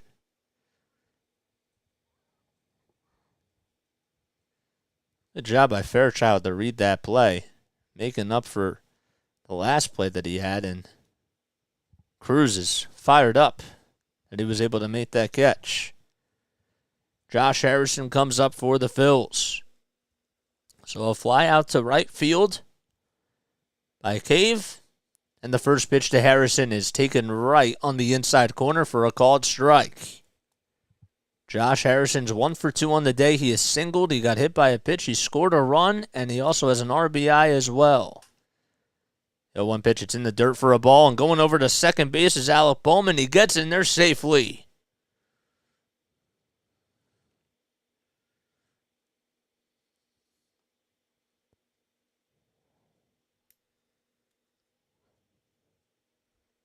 It looked like the catcher was thinking that Bowman was going over to second. They haven't ruled that he is over at second. He's trying to make a throw, though. It was really weird. 1-1 pitch, that's fouled off. So I guess Bohm did not go over to second base after all that. What on earth was he doing? 1 ball, 2 strikes. Josh Harrison still up at the plate. The Phillies have 16 hits and have scored 12 runs.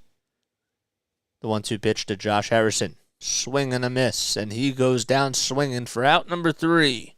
But the Phillies do get another run, thanks to what was a single by Alec Bohm and an air out in right field by Stuart Fairchild, and that would score Brandon Marsh. And they lead it 12-3 as we go to the bottom of the 5th. I'm going to take a very, very quick step off. I'll be right back.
Alrighty.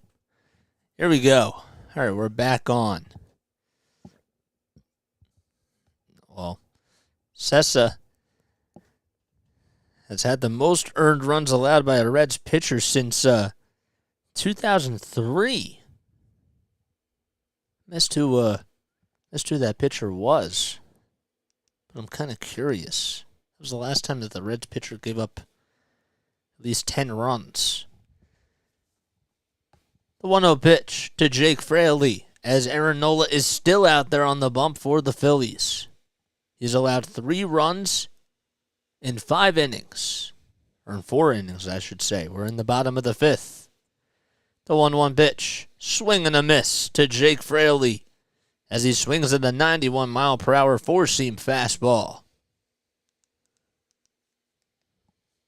I think my laptop is, the fan's on. I finally hear it. Hopefully it doesn't overheat or anything. 1 ball, 2 strikes to Fraley. 5 seconds left on the pitch clock. And the 1-2 pitch by Nola. Outside and low for a ball. on a 77-mile-per-hour knuckle curve. Game was supposed to start at 140. Then they pushed it back to 2:25 today because of the rain delay. 2-2 pitch. Fraley fouls that one back, and his helmet came flying off. So the count is at 2-2. Fraley's 0 for 2. Playing out in left field.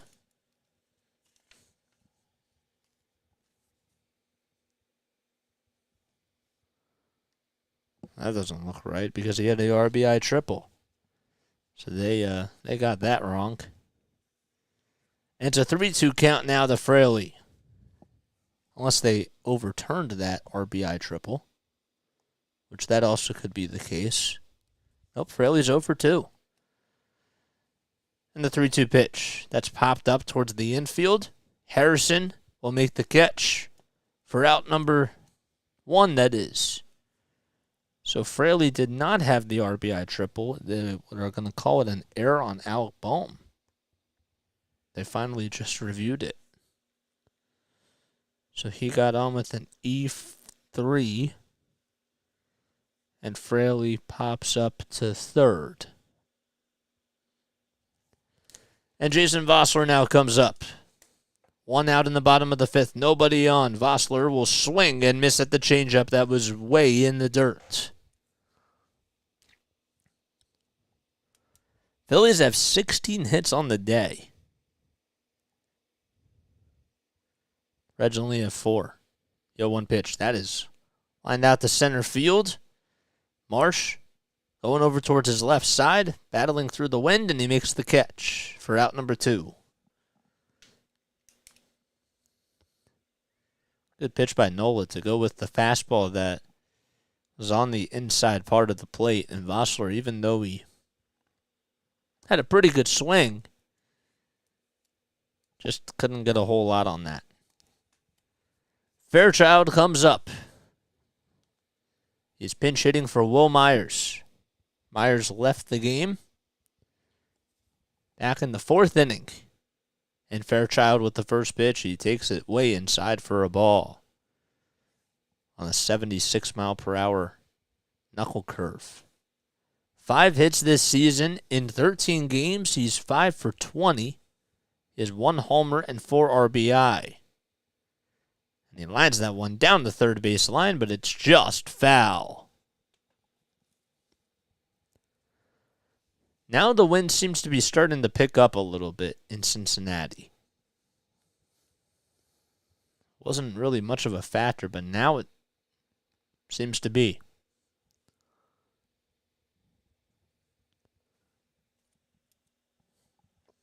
On deck is Spencer Steer. And the 1-1 pitch to a Fairchild. Swing and a miss on a cutter that was outside and low. And there's 2 strikes. Nobody on, 2 outs in the bottom of the 5th. Signs and the pitch.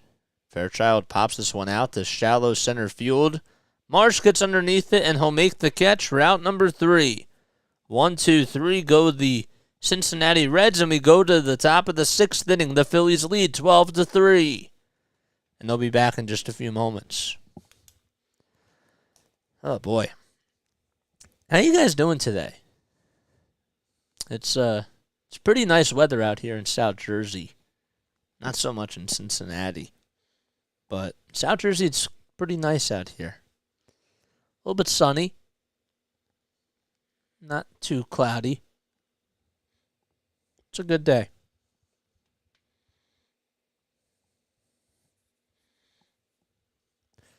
Ew. That's a little bit weird.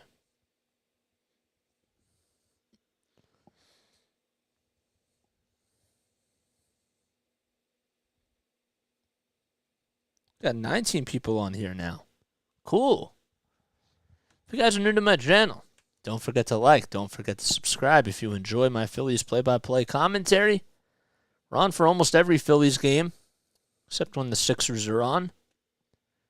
And, yeah, man, we've been going at this for 4.5 months. It's almost 5, which is crazy. And I'd say that we've been growing at a pretty fast rate so far. And I'm really proud of all the work that we continue to do on here. It's been kind of cool just interacting with you guys and, being able to get in more reps of calling games. And, it's been pretty nice. Lakers are trailing 65-59 at halftime against the Grizzlies. There's Stephen A. Smith.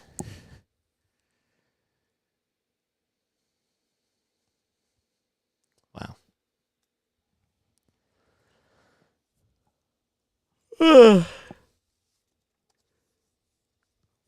We have a new pitcher coming in? We do. Traver San Martin comes in for the Cincinnati Reds. And he'll face Bryson Stott. Stott's coming up for his 5th time today. Raver has a 4.76 ERA. The 0-1 pitch. It's in the dirt for a ball. That makes it 1 ball and 1 strike. San Martin with the 1-1 pitch. There's a little dribbler over to shortstop. The throw over to first is in plenty of time for out number 1. So Stott is retired to start off the top of the 6th inning. He is grounded out. He's now 1 for 5 on the day, but don't let the stats fool you because he's hit the ball really sharply 3 out of the 5 times. He started the game off with a leadoff home run. In case you guys are actually just joining us, the Phillies scored 9 runs in the 1st inning. The first pitch, it's at the knees for a called strike. Here's Trey Turner. He's gotten on base 4 times today. The 0-1 pitch. It's up high for a ball. You see me, I see you? That's funny.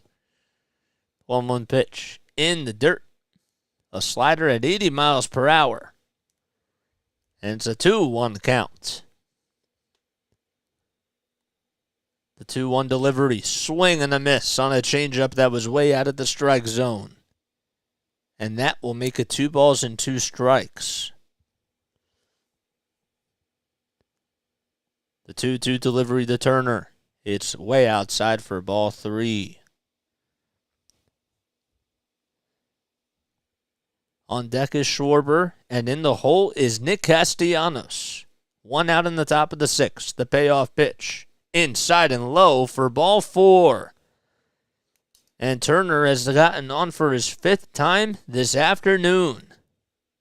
That's his 2nd walk. He has singled 3 times. And he has scored 4 runs. 3 runs, I should say. So Schwarber comes up. San Martin this season has allowed 3 earned runs, 1 home run, 4 walks. He has 6 strikeouts, and he has surrendered 8 hits. The first pitch to Schwarber. It's taken right at the knees for a called strike.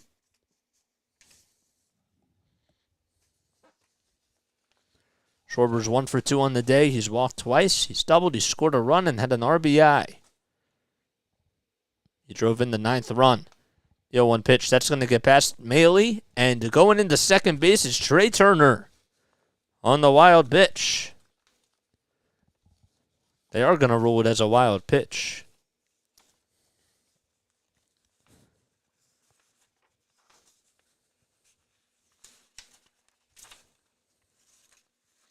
Oh, I guess I don't have it. I thought I did.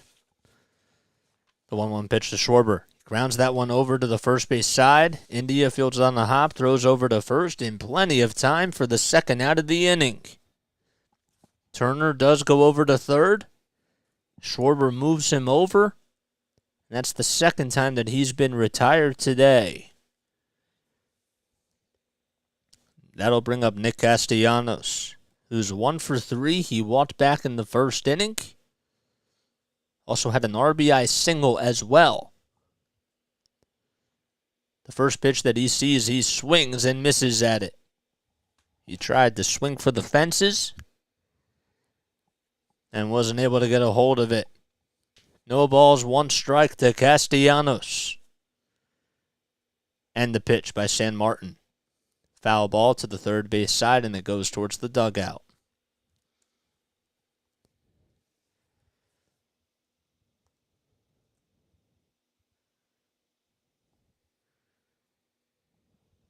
San Martin's 27 years old.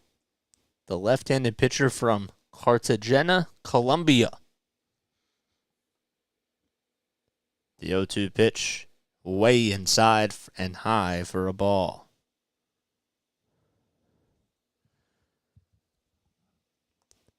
Last time he faced the Phillies, he went 1 2/3 of an inning on Friday, allowed 2 hits, no earned runs, and struck out a batter.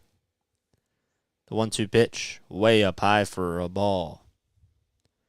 And the outing before that, the Phillies ended up winning 5-2. And he allowed an earned run. It was a home run. That was to Brandon Marsh. The 2-2 pitch, swinging a ground ball over towards the shortstop. The throw over to first is just in time. Castellanos almost beat it out. No runs, 1 man left. Stranded over at third base was Trey Turner, and we go to the bottom of the 6th. The Phillies lead 12-3. About to me in a rain delay. Again, it's pouring 30 minutes from the ballpark. Well, that's great. That's awesome. That is just what I need. Thanks for the warning, though, Carter. I appreciate it. Again, in case you guys are new to my channel, my name is Jason Joseph. This is Play by Play with JJ. Don't forget to like. Don't forget to subscribe. I probably say this a lot, but it really does mean a lot to me. And, the more that we continue to grow the channel, the better. We're a community. We're a family. And, yeah, man, I really appreciate you guys for coming on here for the support and for all the happiness and all that. The Phillies are bringing me a lot of happiness today. If the Phillies are bringing you happiness, don't forget to like the video. If they go into a rain delay, they win, don't they, the Phillies? If they call it. If they decide to call it and they're like, you know what, we're not even going to finish the game and we're just going to, because we've already gone through 5 innings and it's not tied, they might call it, they might not. But we have to wait and see if they do go into a rain delay. And we'll see. We'll see what happens. I do have my rain delay music, though, if they do go into a rain delay. Somebody's having some ice cream there. That looks good. I could go for some ice cream. Maybe I will get some ice cream later. Maybe my parents will want some ice cream. I don't know. Diane sounds good. We have this place that's like near my house. It's called Diane's Water Ice, and it's really good. They have some great ice cream there. I could go for like a soft custard. That sounds great. Aaron Nola back out there for another inning of work as he tries to go 6 innings. Steer will take the first pitch inside for a ball. He is 1 for 1 on the day. He singled and he doubled as well and scored a run. Or singled and walked. That would make him 2 for 2. 1-1 pitch. That's fouled back. Or was that the 1-0 pitch? That was the 1-0 pitch. I'm caught sleeping at the wheel, Jason.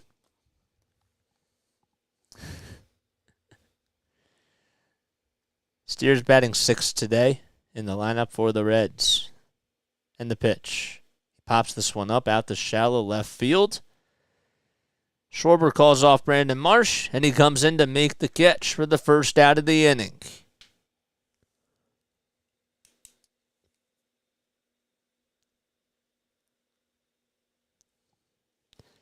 Well, Aaron Nola, say what you want, he had a couple of innings where he got into a little bit of some jams, but ever since then, he's retired 6 straight batters in a row. Here's Nick Senzel, who's walked and doubled and scored a run, and he will line that first pitch out into a left field for a base hit. So there goes the 6 out streak. And there's a 1-out single by Nick Senzel.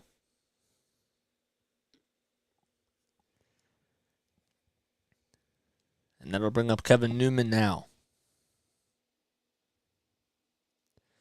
Braves have just retaken the lead in the top of the 9th. They lead 5-4. And did the Nationals win? I don't know, but Kevin Newman swings and misses at a fastball. That was down the middle. Nationals did win. They come back to win by a final score of 7-6. How about that? They were down 4-1, then it was 4-3, then it was 6-3 in the 8th inning, and then they scored 4 runs in the bottom of the 8th. They won 7-6. The next pitch to Newman. It's taken for a strike. 10 seconds left on the pitch clock for Nola. 1 out and a runner over at first in the bottom of the 6th. The 0-1 pitch up high for a ball.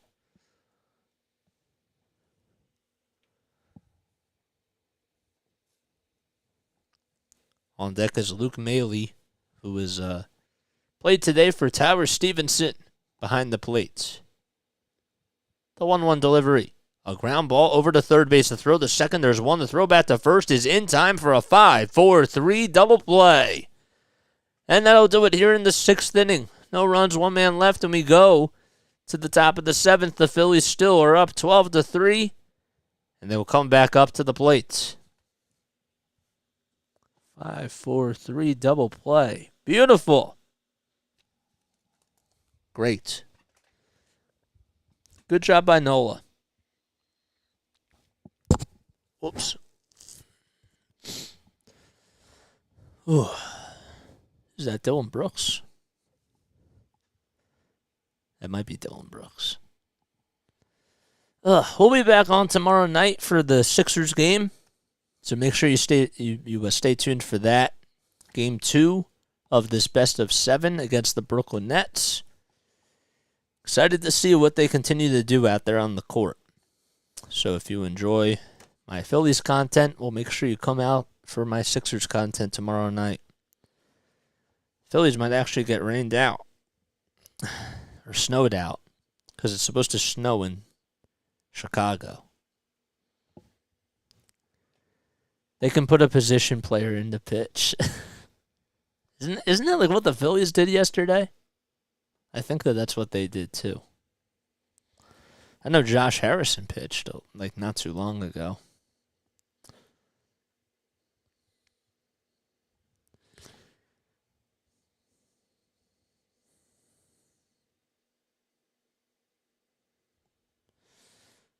How many people we got on here? 17 people. Nice. Yeah, yesterday? Yeah. All right, so in case you're just joining us, my name is Jason Joseph. This is Play-by-Play with JJ. The Phillies scored 9 runs in the first inning, thanks to what was a leadoff home run by Bryson Stott.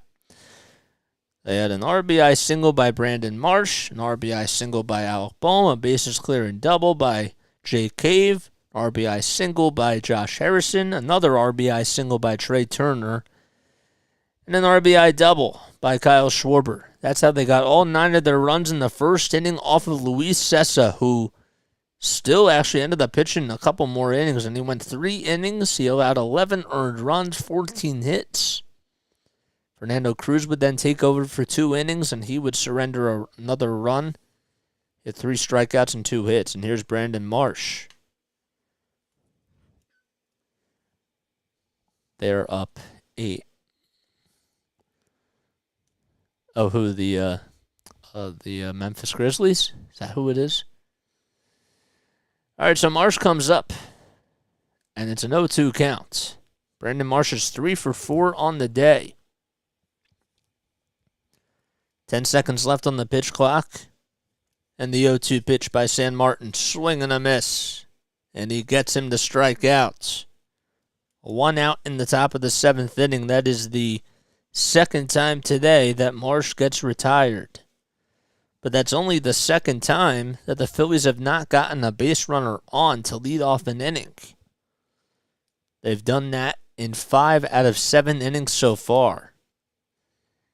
Realmuto steps into the batter's box. He's 1 for 4. Hit a double back in the second inning. And he takes the first pitch at the knees for a called strike.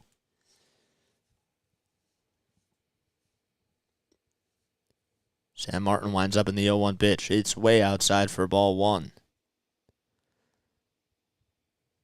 So after losing yesterday by a final score of 13-0, it's been quite the opposite for the Phillies. The 1-1 pitch. It's taken on the inside corner for a called strike.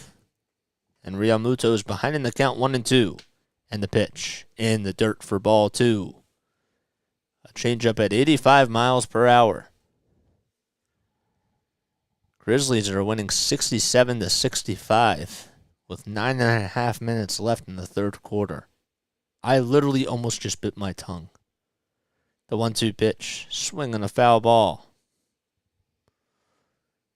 Just got behind the catcher.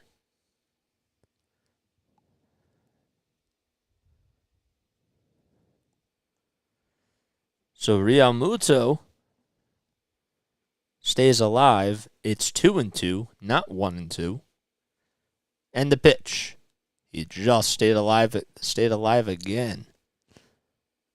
The time he went with a slider. And it was in the dirt, but Realmuto fouled it off. Connor Brogdon warming up in the bullpen for the Phils. The 2-2 pitch. Again, Realmuto went fishing after a changeup that was outside and low, but he stays alive.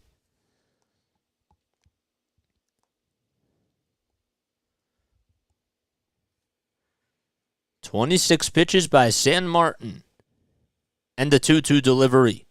Just a little bit up high, according to the home plate umpire.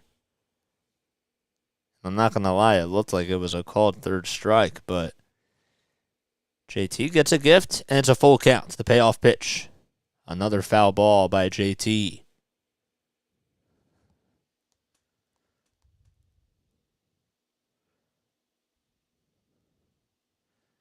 JT is now 32 years old, from Del City, Oklahoma. Stands at 6'1". Played for the Marlins for a lot of years. The payoff pitch to JT. Another foul ball that goes towards the first base side and out of play.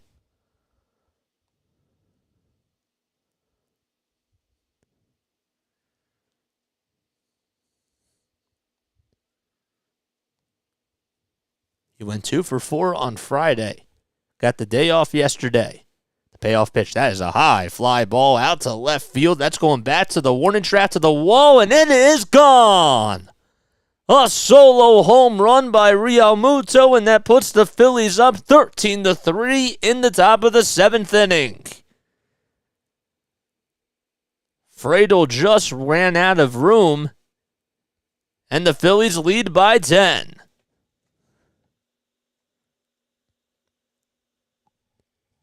High fives all around in the dugout. And there is the gold. There's the gold thumbs up. Never seen anything like that. It's kind of cool. Alpom steps into the batter's box now. Phillies lead 13-3 on the solo home run by Realmuto. The 0-1 pitch to Bohm in the dirt for a ball. That's the second time that San Martin has surrendered a home run this season. And both of them have come up against the Phillies.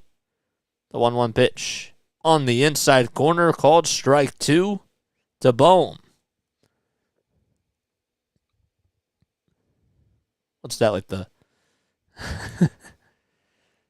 1-2 pitch to Bohm? He just fouls that one off of his left ankle, and he is hobbling. Hopefully he's okay. He seems to be just walking it off, but he went on over to the left side of the batter's box and took a step onto the grass. and he's shaking things off. He's still not even back in the batter's box yet. Wonder if the trainers are going to come out. They're not. I don't even want to see a replay of this. Oh, it hit off of his left toe on his left foot. His big toe. Yikes.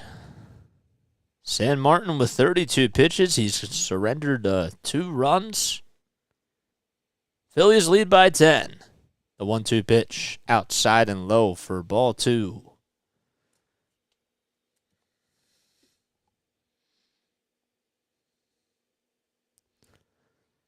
Eight seconds left on the pitch clock. And the 2-2 pitch to Bohm. In the dirt for ball 3. He did a good job at holding his horses. Bohm is 3 for 4 on the day. And the payoff pitch. Swinging the ground ball over to shortstop. The throw over to first is in time for out number 2. Good play by Newman as he took his time after making the backhanded grab. And he threw a missile over to first base. Bohm is still hobbling as he goes back to the dugout. So don't be surprised if he comes out of the game. Just wanted to say that. Here's Jay Cave as he takes the first pitch, which was a fastball that was on the outside corner. The 0-1 pitch by San Martin, way in the dirt and outside for a ball.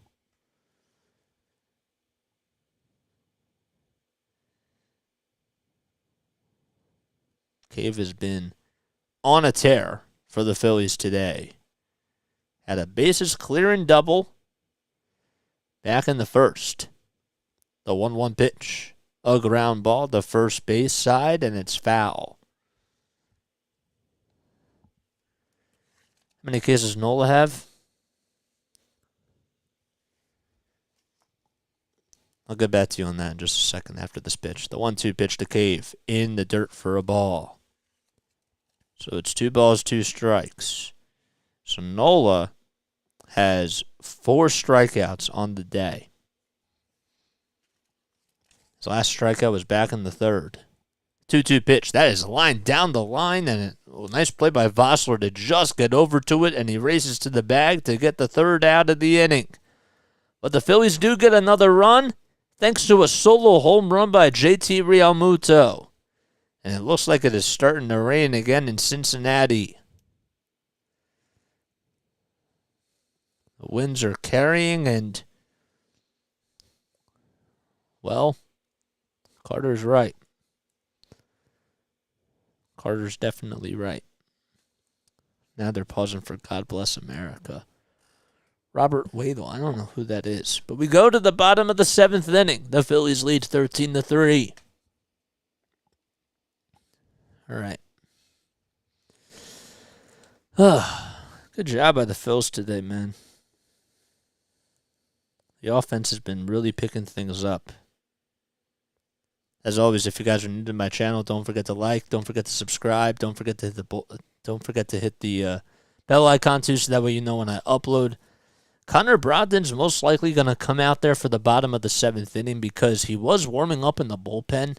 So I do expect that he's going to come out.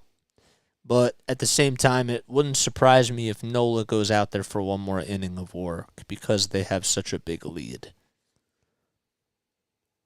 But I don't know. Mets and the A's have just gotten started. That's in the top of the first inning. The Mets have a runner over at first with 2 outs. And as I mentioned, the Braves, they came back and they took the lead, and it was a 4-1 game, and then the Royals tied it. But then the Braves scored a run in the 9th inning, and, well, they're on a 6-game winning streak now. So take that for what it is. They lead the division.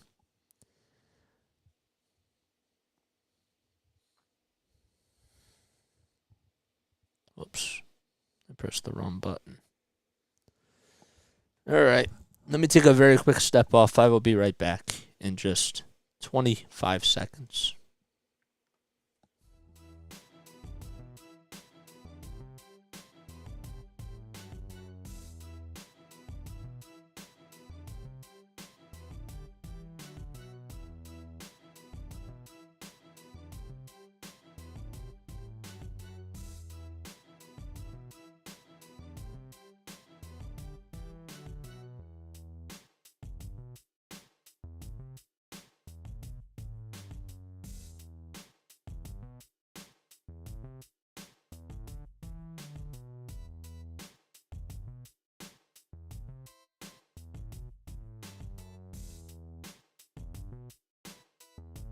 Bum, bum, bum, bum, bum, bum. All right. Oof.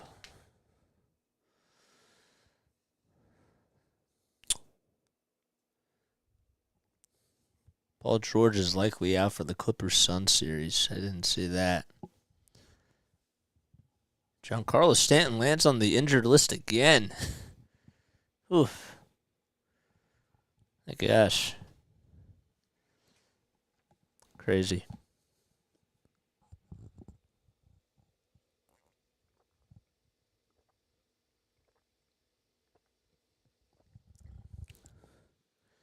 All right, Connor Brogdon's going to go out there as ever Nola's day is done for the Phillies. They have a 13-3 lead. And as Nola's day does come to an end, well, let's see. He went 6 innings. He allowed 5 hits, 2 earned runs, 4 strikeouts. Here's Connor Brogdon as Luke Maile will be his first victim. And he is certainly in line to get the win. 1-0 pitch by Brogdon. There's a high fly ball out to left field, and it barely hooks foul. So that makes it no balls and 2 strikes.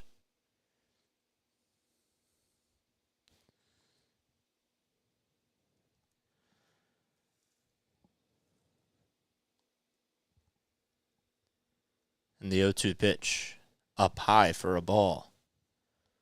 Brogdon has went 7 1/3 of an inning this season. He has allowed 3 earned runs, 3 walks, and he has 6 strikeouts as well, along with a 3.68 ERA.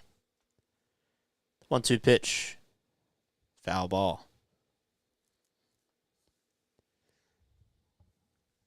On deck is Jonathan India, who is 1 for 2. He had a sac fly in his last at-bat. And the 1-2 pitch, another foul ball by Maile.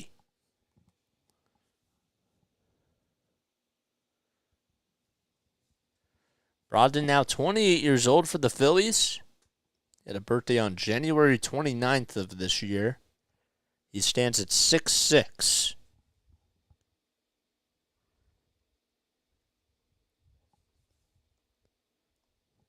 The 1-2 pitch, check swing. Ground ball over to second base. The throw over to first is not going to be in time.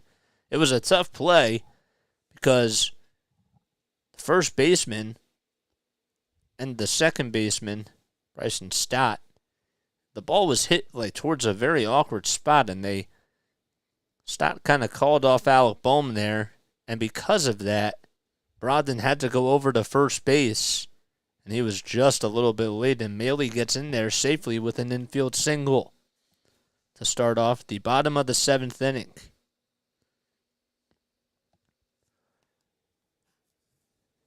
Jose Barrero will come into pinch hit for Jonathan India as we flip the lineup card. And the first pitch, swing and a miss on a 92-mile-per-hour fastball. Barrero batting .229 on the season.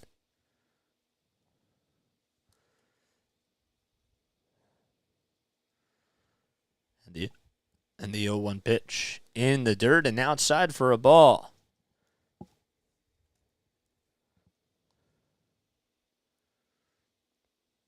I don't remember the last time the Reds ever gave up 13 runs. That I don't know.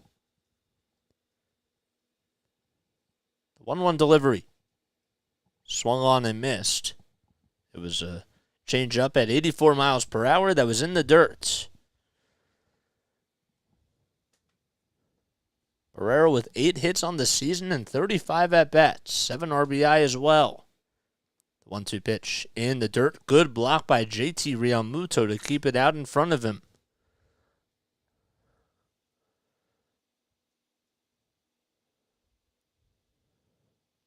Barrero is 25 years old. Over the last 7 days, he has 6 hits and 21 at-bats. 2 extra base hits, and he struck out 7 times. The 2-2 delivery. It's popped up towards the infield area. Stott gets underneath it and calls everyone off and makes the catch. It was popped up towards the infield, but the wind now seems to be picking up here. And Stott had to go out to shallow center field, and he called off Brandon Marsh and Nick Castellanos to make the quick catch for the first out. And Barrero is retired as TJ Fradel comes up now. So there's the first out in the bottom of the 7th. And the wind is really picking up. First pitch on the outside corner, as Realmuto did drop it out in front of him. But it's called a strike nonetheless.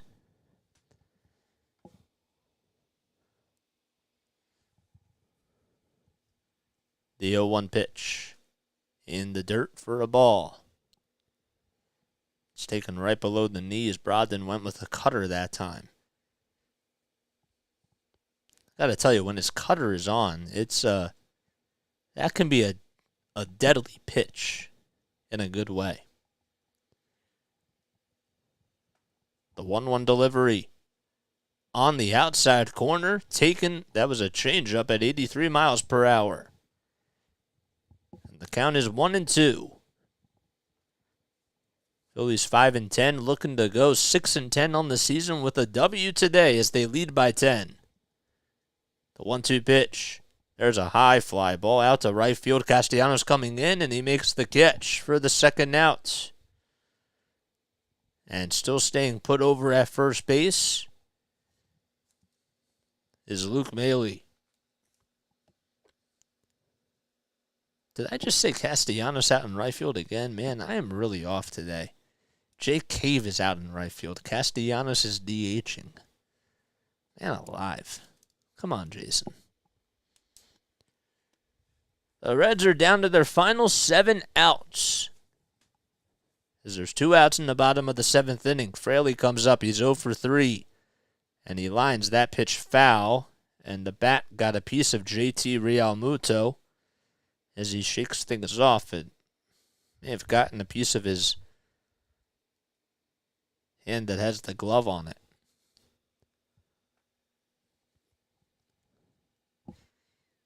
So at first they ruled in his second at-bat, Fraley, that is, that he had an RBI triple down the first base line, but they overturned it and they called it an error by Alec Bohm. And it was. The 0-1 pitch in the dirt for a ball.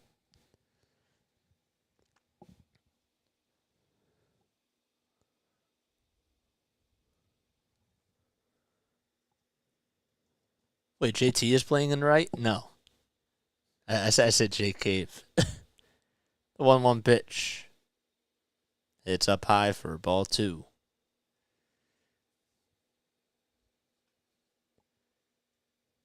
Then JT seems to be okay.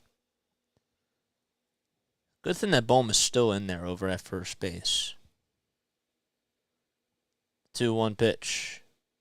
It looked like it was right at the knees, but according to the home plate umpire, he said it was just a little bit inside for a ball.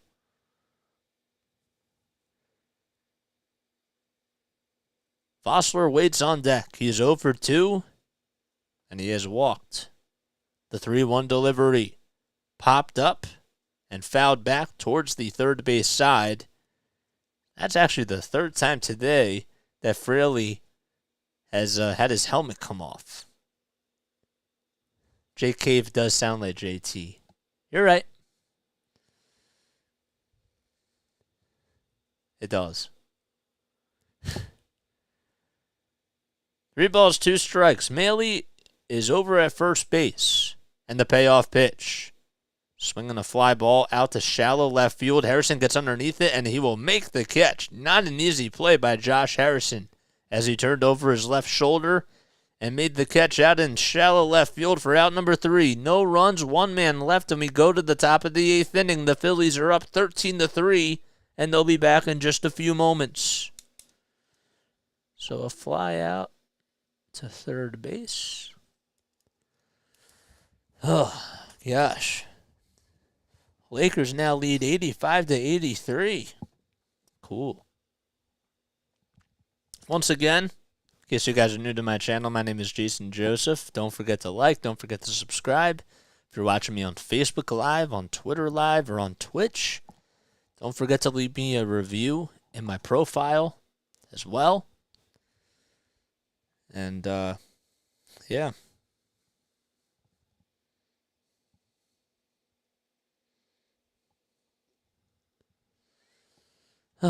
Growing the community. Good game today. It is. It's a very good game today.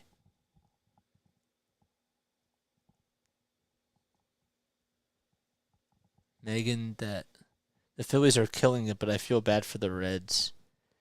Megan the Stallion, is that you? Did you just change your profile name? They are killing it. They really are.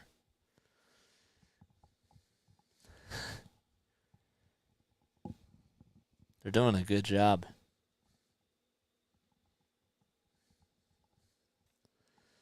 All right, so that does it for that. So it'll be 9-1-2 coming up for the Phillies in the 8th inning. JT got a home run and Bryson got a home run. Yeah, a leadoff home run by Bryson Stott. The wind is picking up in Cincinnati. And it looked like it started to rain a little bit, but it's been on and off. And Derek Law will come in to pitch for the Reds, as Josh Harrison will lead things off for the Phillies in the top of the 8th. In the first pitch, Harrison lines that one back up the middle. A nice play by the second baseman, and the throw over to first is in time. My goodness, that was not an easy play over at second base by Jose Barrero, who came into a pinch hit for Jonathan India. He had to make a backhanded stop and threw it right over to first. No, I actually used to work at NFL. I worked at NFL Films, and I got this hat from there. So, yeah, that's where I interned this year. That's actually when I started this channel. I started it while I was interning there. So, but yeah, thank you. Appreciate it. Bryson Stott comes up. He's 1 for 5 today. And the first pitch in this at-bat is fouled off. Second pitch was fouled off, too. So Harrison grounds out to second. Here's Stott again. The 0-2 pitch is taken inside for a ball. Don't let the stats fool you, though. Stott had a leadoff home run. He's hit the ball sharply, even though he is 1 for 5 on the day. The 1-2 pitch in the dirt for ball 2. That first inning home run just got out of here, and it went into the first row.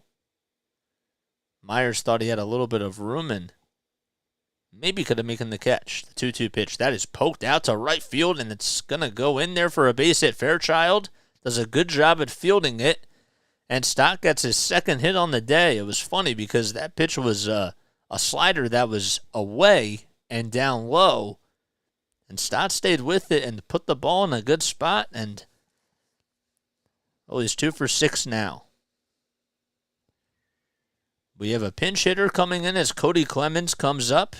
Trey Turner's day is done. He has gotten on base 5 times. 2 infield singles. 3 runs scored, 3 singles overall, and 2 walks.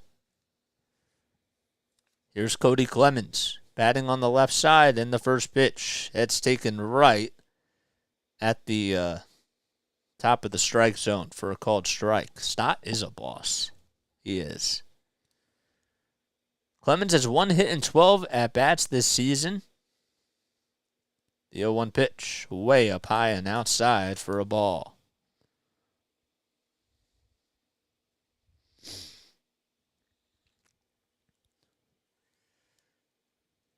We're looking at the AL West standings.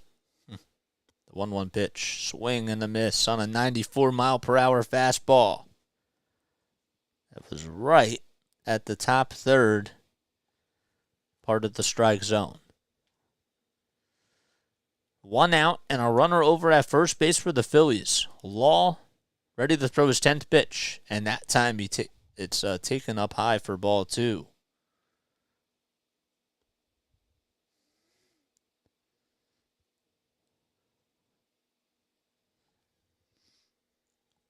Ten seconds left on the pitch clock. Clemens tied up in the count, 2-2. And the pitch. And Clemens will pop this one up out to shallow left field.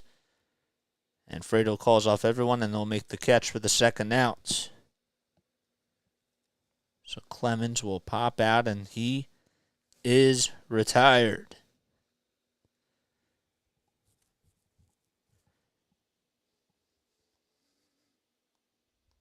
So there's 2 outs now.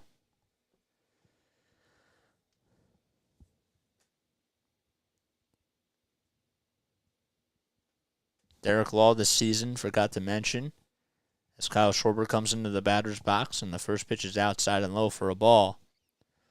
Law has thrown 6 1/3 of an inning this season. He has 7 strikeouts, 2 home runs allowed, and maybe make that one 3, as that one is ripped out to right field, and it actually just hit off the top of the wall. So Schwarber will go into second, he'll get a long single out of it. And that'll put runners at the corners. Man, that one almost got out of here.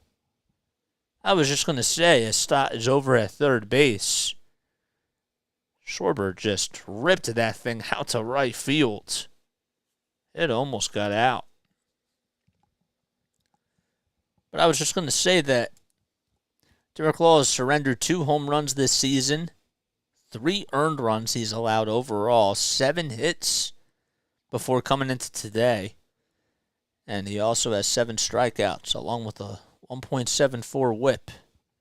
Here's Castellanos, and the first pitch, he takes it right at the knees for a strike. So Schwarber, his day is done. He has a pinch runner over at first base. Let's see who it is. No balls, 1 strike. It's Christian Pache. The 0-1 pitch. Check swing, did he go? They don't even appeal, so it's no swing. That's what they say. Runners at the corners. So Pache comes in the pinch run. The 1-1 pitch to Castellanos. Swinging a foul tip into the glove for strike 2.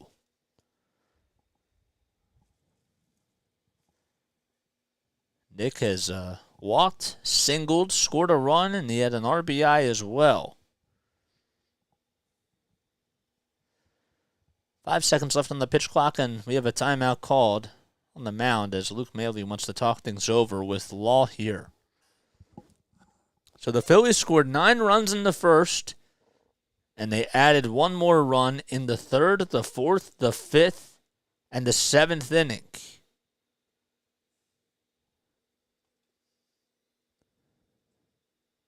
I agree with that.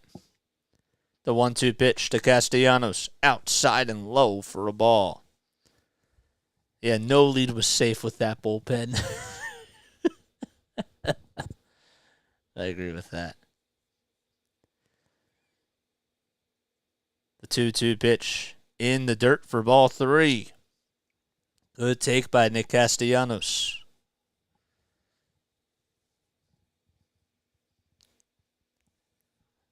On deck is Brandon Marsh. Man, my scorecard is filled. today. The 3-2 pitch. That ball is popped up into right field. Fairchild comes underneath the baseball and will make the catch for out number 3. Phillies leave 2 runners at the corners, and we go to the bottom of the 8th. They are still up 13-3. All right, so he flew out to right field. Yeah. No, I totally agree with that. All right, let me take a very quick step off. I'll be right back. I need to stretch a little bit.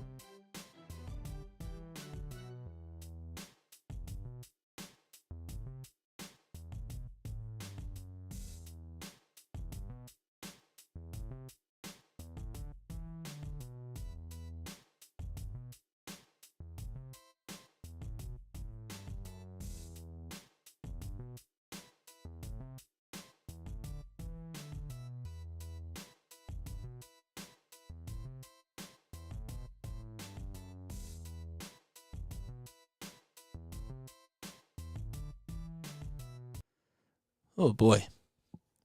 How about just looking at the Grizzlies game right now, it's 101-98 with 8:43 left to go.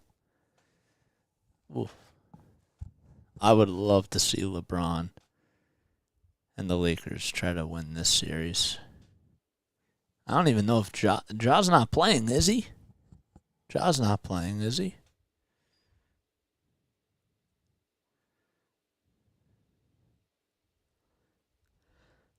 Grizzlies, though, don't even, it's funny because even without Ja, they're still a really good team. They really are.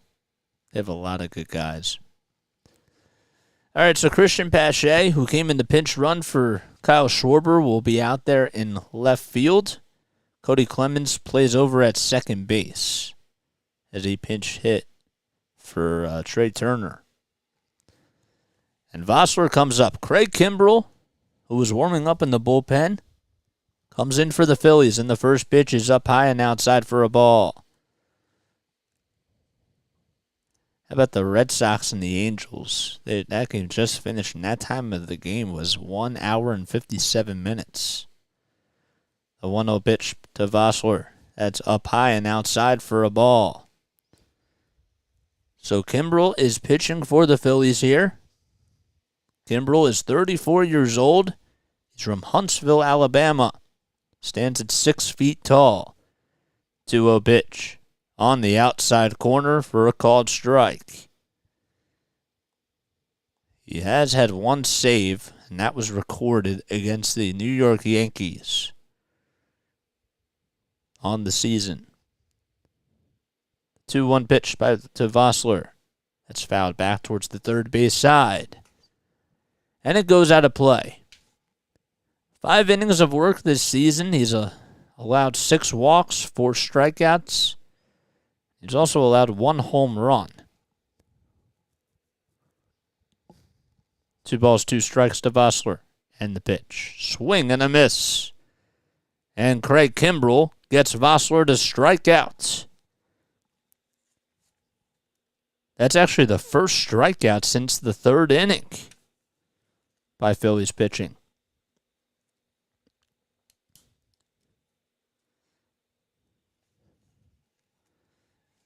Stuart Fairchild comes up now for the Reds. He's 0 for 2 on the day.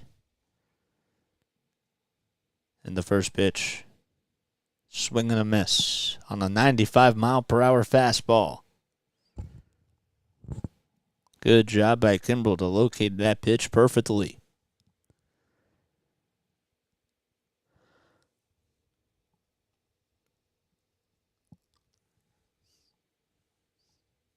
And the pitch. It's in the dirt for a ball.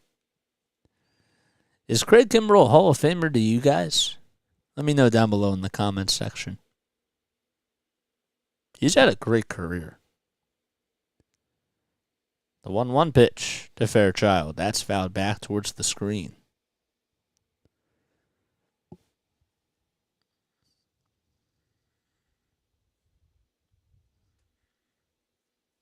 I think he probably could be a Hall of Famer if he were to retire today.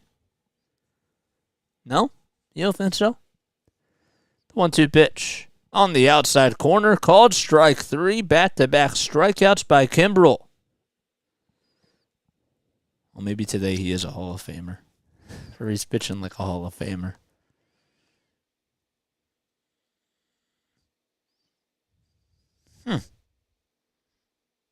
See where he is on the all-time list. So he's 34 years old. Spencer Steer comes up. The first pitch he sees is taken down low for a ball. Kimbrel's an 8-time All-Star. He won a World Series back in 2018. That was with the Red Sox. 2-time reliever of the year. And he led the National League in saves for 4 straight years. The 1-0 pitch.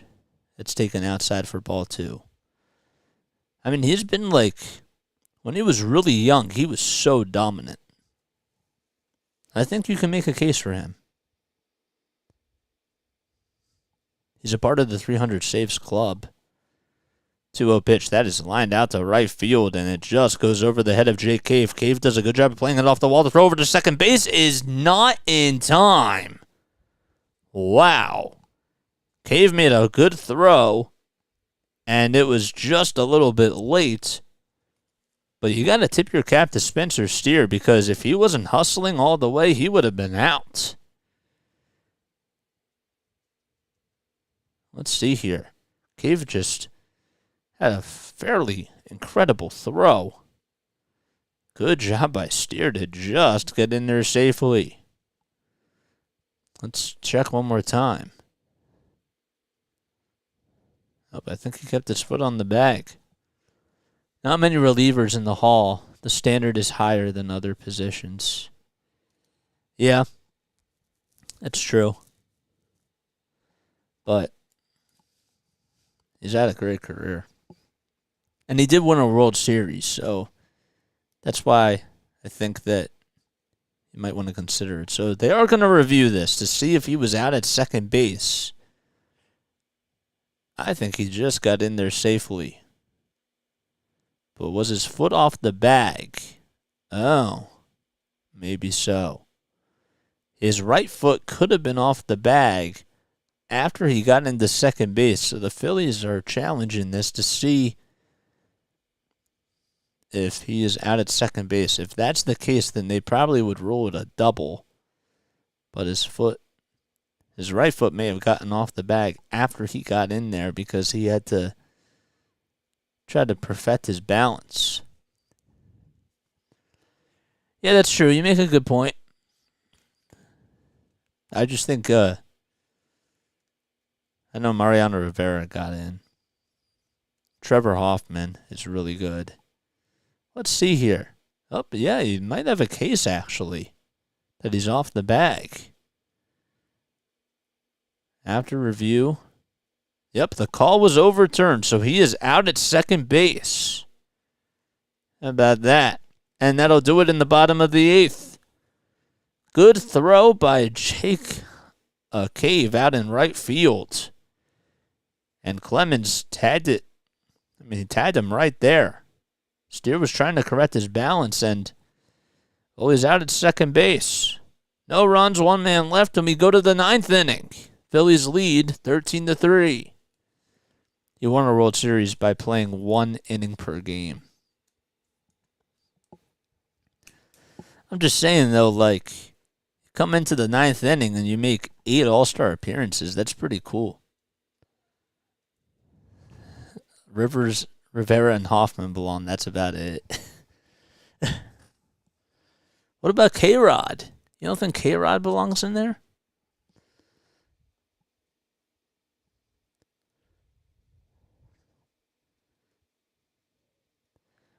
Maybe even I don't even know if Aroldis Chapman will get in.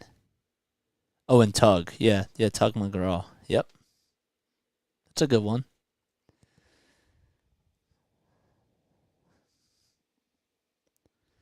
I guess you're right. But nonetheless, he's had a great career. Someone fancy about to pitch for the Reds.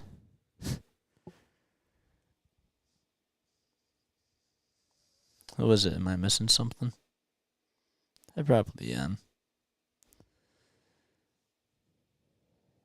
Nope, they don't even say. Let's refresh the page.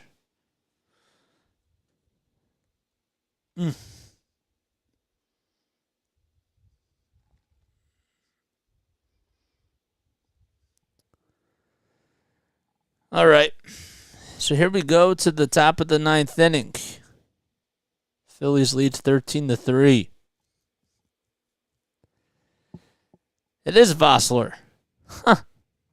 Vossler is going to be pitching for the Reds to start off the top of the ninth inning. It's funny. Did he pitch like in high school, I guess? Huh. Yo, one pitch to Marsh. He lines that one out to left field, and that goes in there for a base hit.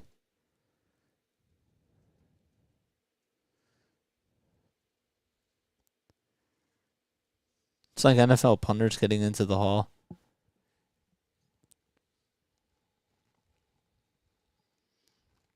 Maybe. I would say maybe like... It's like somebody from special teams. Maybe not the punter, but somebody else there. Realmuto will ground that one over to second base, and the throw, or the third base, and the throw over to second is not in time. So that is going to be ruled as a fielder's choice, but Steer just couldn't make the throw in time over to second base. So Marsh gets on with a single. Then he give him a lot of credit because he hustled right into second base on the fielder's choice ground out.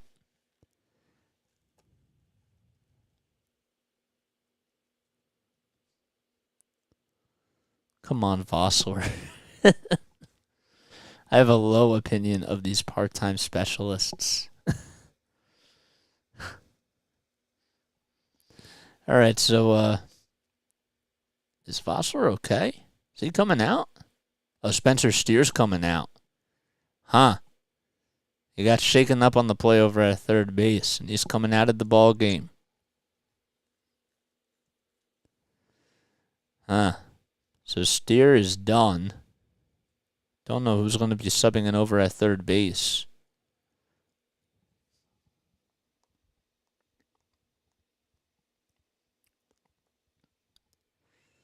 As soon as he got up, I don't know what it was that he injured, but yeah, about that. Kirk Casale is also going to come out there. And he's going to play over at third, I believe, right? Is he playing over at third base?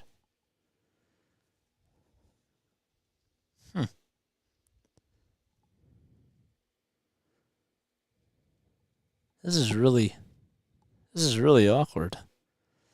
So Vossler's still out there on the bump. Again, I'll get you a name as I find out who's going over to third base for Spencer Steer. I think it's Kirk Casale. Vossler's tough. You're funny. Here's Alec Boehm as he pops this one up towards the foul territory, and it goes behind the plate, and it's a 1-1 count.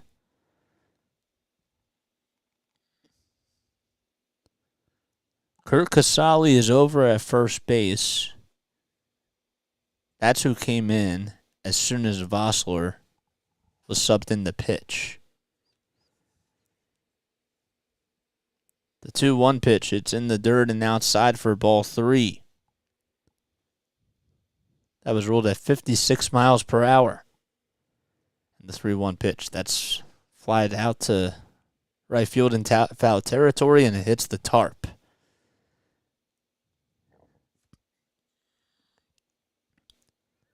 Huh. So they still haven't ruled as to who just came in. I have no idea. I'm looking it up right now. 3-2 pitch. That ball skied out to left field. Fredo gets underneath it, and he'll make the catch for the first out. So there's one away in the ninth inning.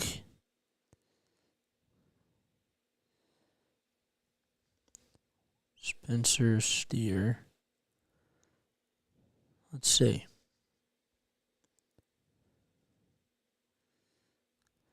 All right, Jake Cave comes up, and he will pop that pitch out to left field again. So Fredo has a little bit of work to do, and he makes the catch for the second out of the inning. Oh, come on. Can I just spell this correctly? Spencer Steer.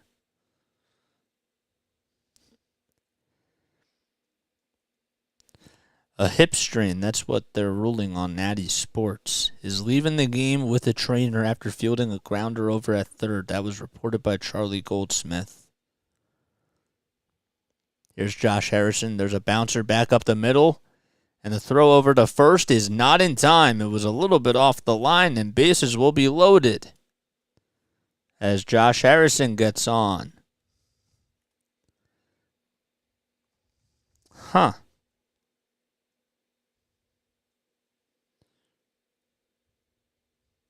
He's coming out. Back on tomorrow night? I'll be doing the Sixers game tomorrow. Here's Bryson Stott. Stott's going to ground that one right through the hole into left field, and that is a base hit. Another run comes in to score. It's Brandon Marsh, and it's now 14-3.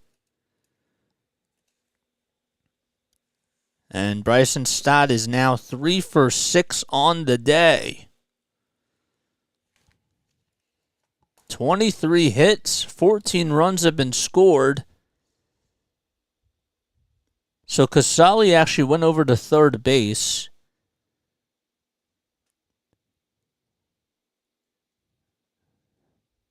Barrero's now playing center field. This is really bizarre. Osler's back at first, but they say that he's pitching. How does that make any sense? There's a pop-up over to third base. Casali comes in there, and he'll make the catch for out number 3. So that'll do it. As another batter's retired, that's Cody Clemens. And we go to the bottom of the ninth inning. Phillies lead 14-3. Huh. That's a little odd. You'll cover for me, thanks. They might not even play tomorrow. In case you guys are new to my channel, as always, my name is Jason Joseph. This is Play Play with JJ. Hopefully you're all having yourselves a great afternoon so far. Don't forget to like. Don't forget to subscribe. Don't forget to hit the bell icon, too, if you're watching me on YouTube. And if you're watching me on Facebook, Twitter, or Twitch, don't forget to comment down below and make sure that you leave a review in the profile. Who's pitching for the Phils? Man, you have a lot of questions. I don't know. They haven't... They literally just went to break. So I have no idea. They just say that Senzel is due up. It's probably going to be Kimbrel again. Supposed to rain? No, it's supposed to snow in Chicago tomorrow. So it might get snowed out.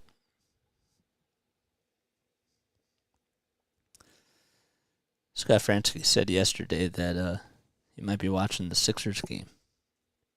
Damn, buddy, it's okay. The Phillies won. It's not over. It's not over, Carter. You're only down by 11. All you need is a touchdown and a field goal. Yeah, it's supposed to snow in Chicago tomorrow.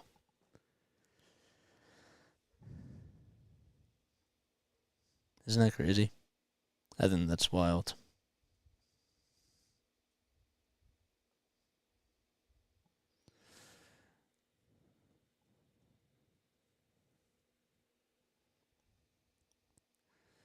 All right, let's see. Oh, wow. Jalen Ortiz. You know what's funny? I saw him a couple of years ago when I was calling games for the Wilmington Blue Rocks.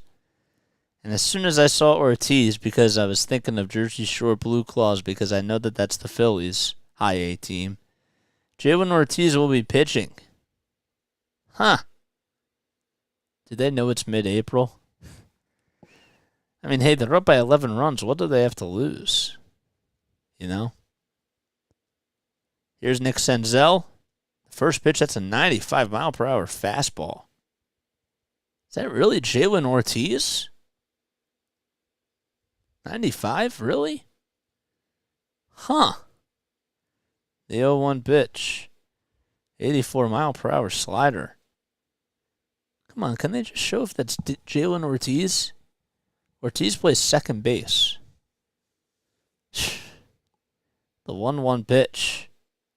Swing and a miss on an 83-mile-per-hour slider. Huh. That is funny. Oh, it's Luis Ortiz, not Jalen Ortiz. That's funny. He's not even a position player. Okay, so it's 2 balls, 2 strikes. I was going to say, like, that can't be Jalen Ortiz. Didn't even look like him. I didn't even remember if it was even called back up to the ball club. 2-2 pitch, swing and a miss on a 95-mile-per-hour strikeout. And there's the first strikeout on the evening for Luis Ortiz. This game is wild. And Senzel will be retired for the first out in the 9th. Yeah, it's not Jalen Ortiz. Luis Ortiz, I saw him too, actually, with the Phillies a couple of years ago. First pitch to Newman. That's a ball outside. I didn't even recognize him. The 1-0 pitch to Newman. That's taken downstairs for ball 2. So it's a 2-0 count. Newman is 0 for 2. He had a sac fly back in the 4th. 2-0 pitch. That is lined out to right field, and it just goes over the glove of Bryson Stott.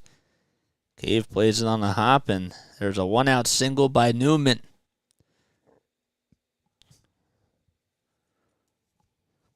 He went opposite way with it. How about the Lakers? They lead 118-112 with 2 minutes left. Austin Reeves has 12 points in this quarter alone. That game is crazy. Lakers have come back. Thomas Bryant. Is that Thomas Bryant? No. It was a center. Oh, that's the backup center for Steven Adams. Here's Luke Maile. Come on, double play teams. You're telling your team to ground into a double play? The 1-0 pitch. It's taken over the middle of the plate for a called strike. You want it to be over. No, dude, you want to listen to me call like another hour of baseball. Don't you? 1 ball, 1 strike. Swing and a miss on an 84-mile-per-hour slider. Luis Ortiz.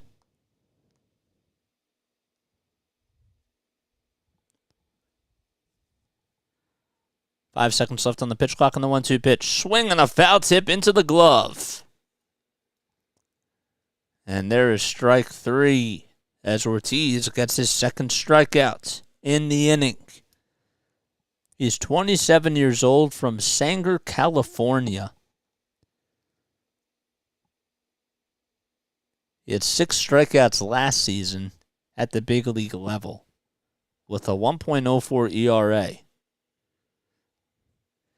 And that'll lead things up to Barrero. He swings and misses at the slider for the first pitch.